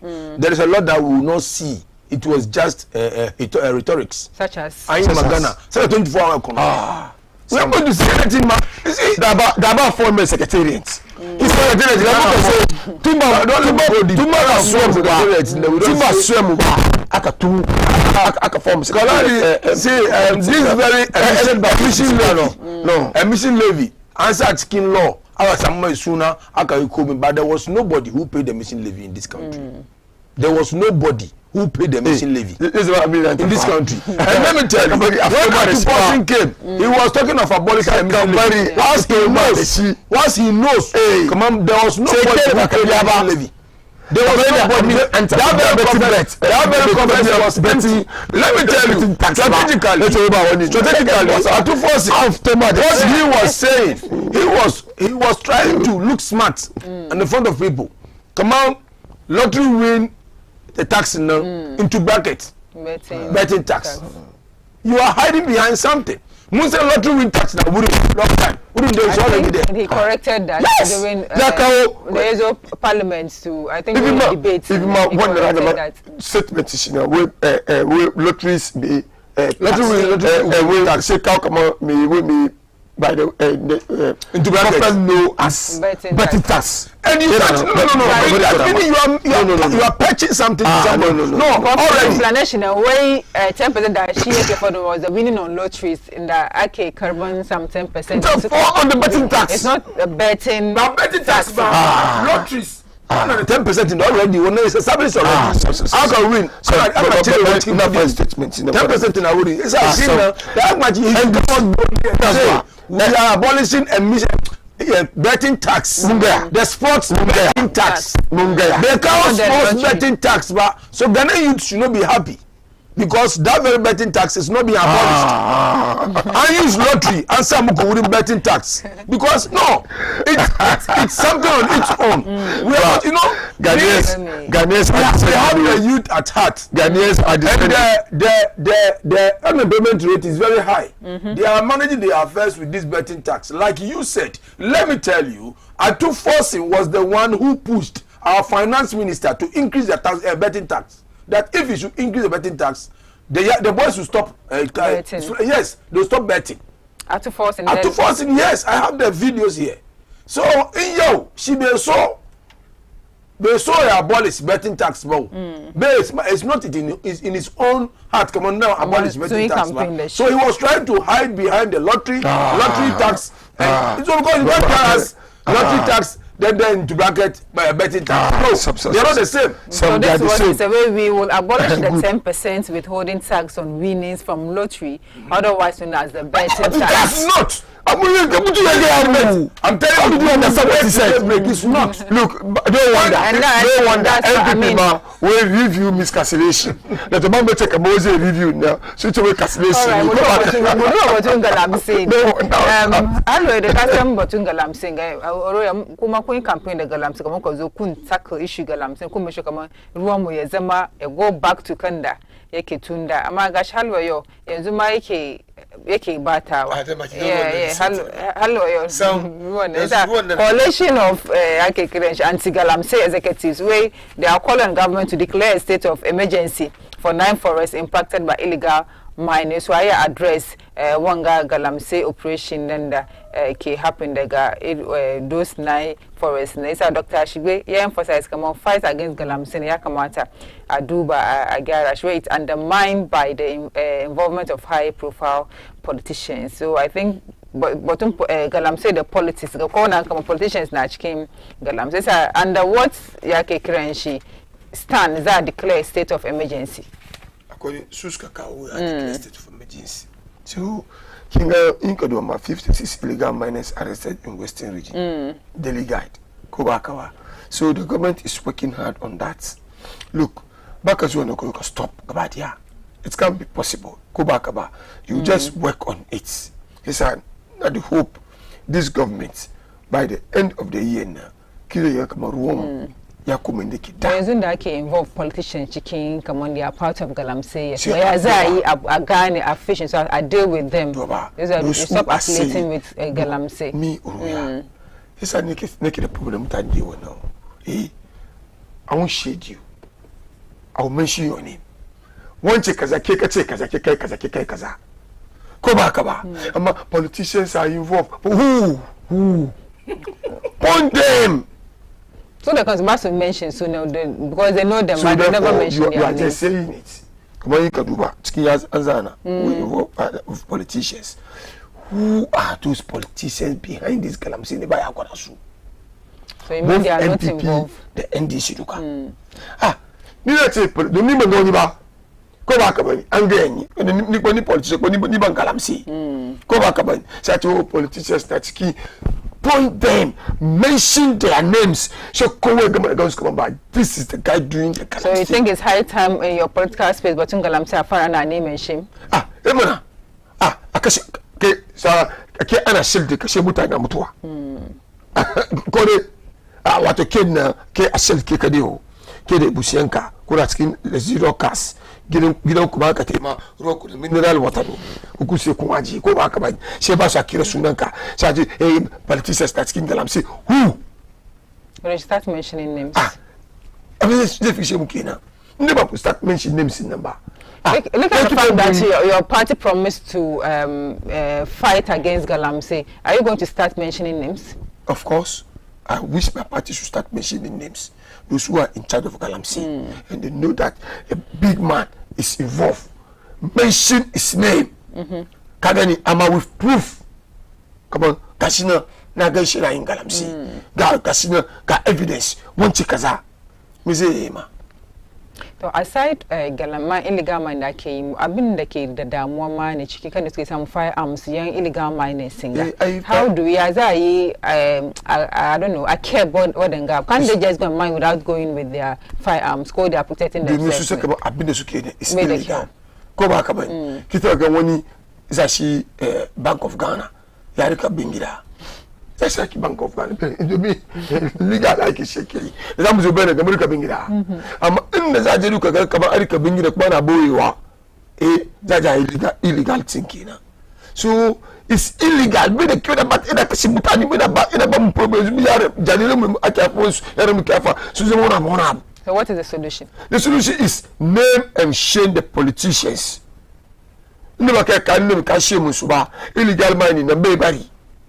Government ku inform is the illegal 56 ne aka kama ka inda politician gaskiya yaran politicians ne an sake su ka san this on the first time muke cewa ana kama illegal miners singa sometime akwai muna na ji an kama wadanda suka da by the end we don't even see how the issue ne ke ba su kare suka tebo and this the same issue that John Dramani Mahama campaign da shi kamar boys in Ghana aka arrest so ya bara a cicire su a release su duka domin they are masters behind those boys and so now the masters da ke sa su da aiki so now our government is in power we are working on it we started naming and shaming domin in ka duba wadannan yara equipment da aka kai site then they can buy it.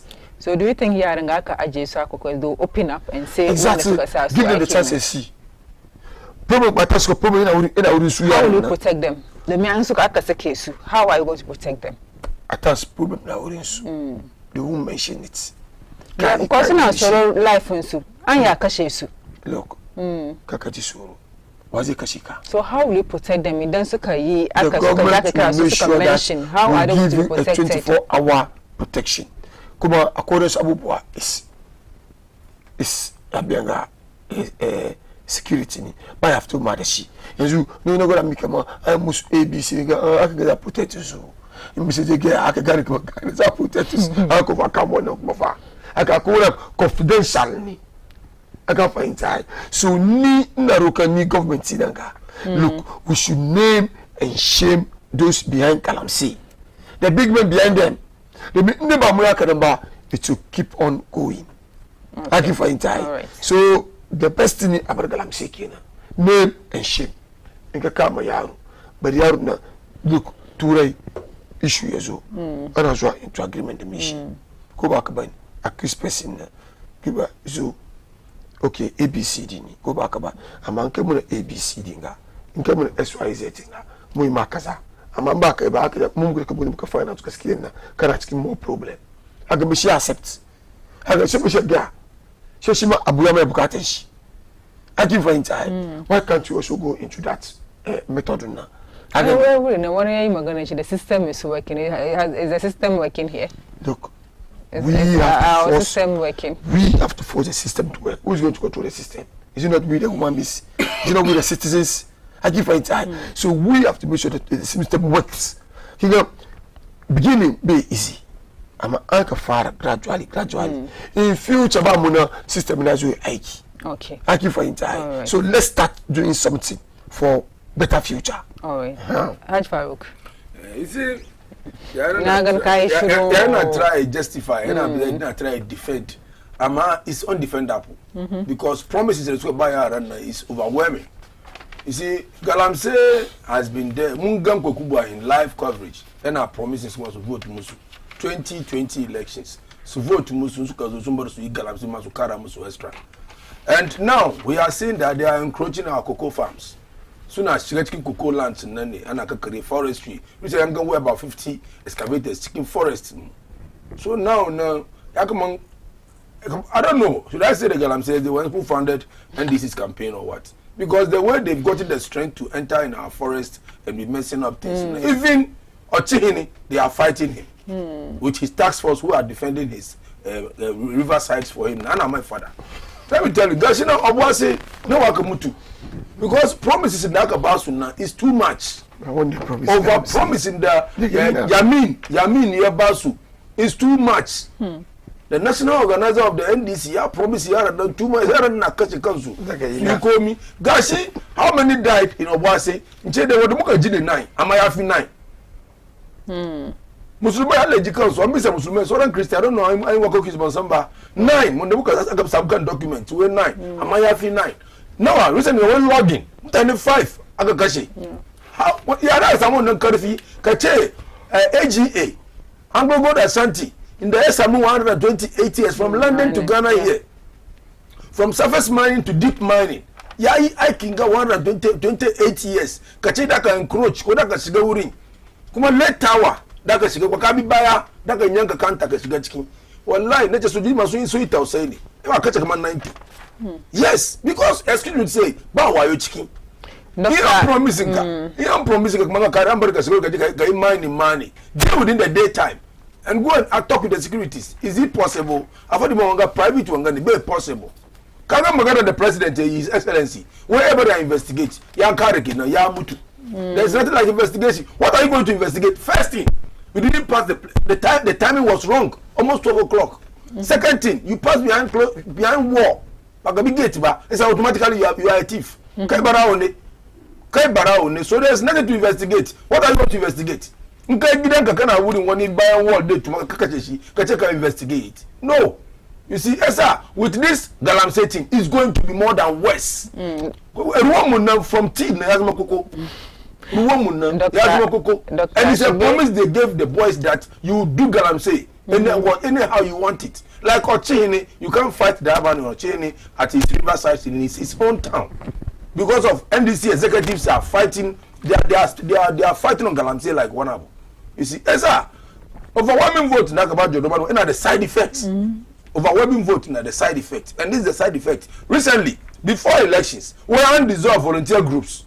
Recently, we got group of Asante region, Anzo Waje, and about 13. Come on, that about Jisuba.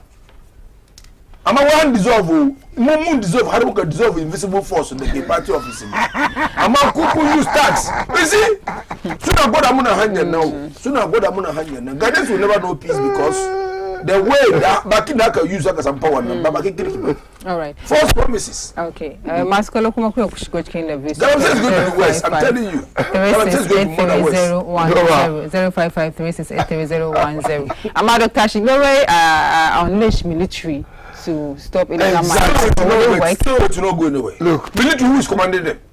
They have command. Military who is commanding them? Muyi wani anti wanabu security force, military aje, police aje, civilian aje. It command ne from the Jubilee House. They just call you, master. Wait, don't go there. Don't go here. Command the name. How are you going to stop? Galam say, Sabaya stop kid according to you. Whichever I stop, whereby you're going to take some time. Look, let me tell you. Those who go to Anglo go Ashanti. Government Aikizu. The moment is just because your mama had the right as a state man, as the president of the state. It's an investigation. Come back, I think emergency. Okay. One number. Other than that, forget it. Emergency on mining. On mining. Line forest. Look. This government just came in. Go back, as you know, state of emergency on mining. Is it possible? We can say issue my number here, but it's already there. Put this in measures. We have to go through certain documents at the Jubilee House and see about Galamsey how far the government get okay. Come back, man. Continue for Murina. Karo, Bukara. And I key as at now. I give for so he cannot sit here check up away Momuka promise and associating Anglo Gold Ashanti. Why will you do that? Cut away when a job come on shoot not the big yak number. Cotton through the money. Kasen is a apprentice. You see that's with Kashika. Senaka cake attack. On the Gasa of the Kirkadeshi. Well, Gangos to the Bundiga. Never Sisa. Is that policeman can allow himself to be killed? His Excellency, the NDC government, so can allow to continue to do now. Mama to do now. Promises in nine. Promises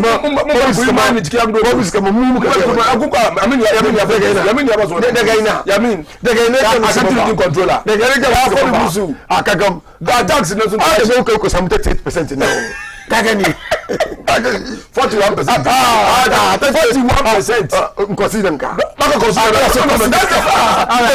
Look at you. We are I'm going to some messages and really so more wrap up. We Alhaj Hamza Pig Farm. We good morning, Madam. Please permit me to use your platform this morning to salute Alhaji Oroya for the good works he's doing in our Zongo communities, and for that matter, the NDC. We are so proud of him, Madam. 80% of the mineral royalties proposed by the government is in the right direction.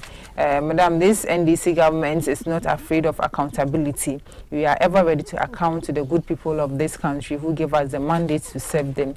We have a very trustworthy and honest president who we can all trust. And Kuma, good morning, Kubra. This Mr. Dan from Kaswa, tell the MPP man he will explain to you. Naming and shaming is no solution. Give us what you will do to stop it. And then please, all right, so Mshe kuma muganga kama service afi kuma I want to say support mo yan Arayan Islamic school idan kana son ka bari yaron ka bashi tarbiya mai kyau ya samu ilimi kuma ilimi na English da na Arabiya dukan ka kai su wannan school insha Allah kun samu yaron kamar yanda kuke sai sai ku kira su kai number kuke gan kan screen ku ga ma dai nan ga zamu kawo ku karshen segment mun ga na politics ko ce na siyasa Abdulmanan Mukhtar ya shigo cikin with all the latest in the world of sports. Do stay with us. Yes, boss. Ghana next week Friday. This week Friday, Mumbo go. And the Bible said, Ghana. Hey, ni mana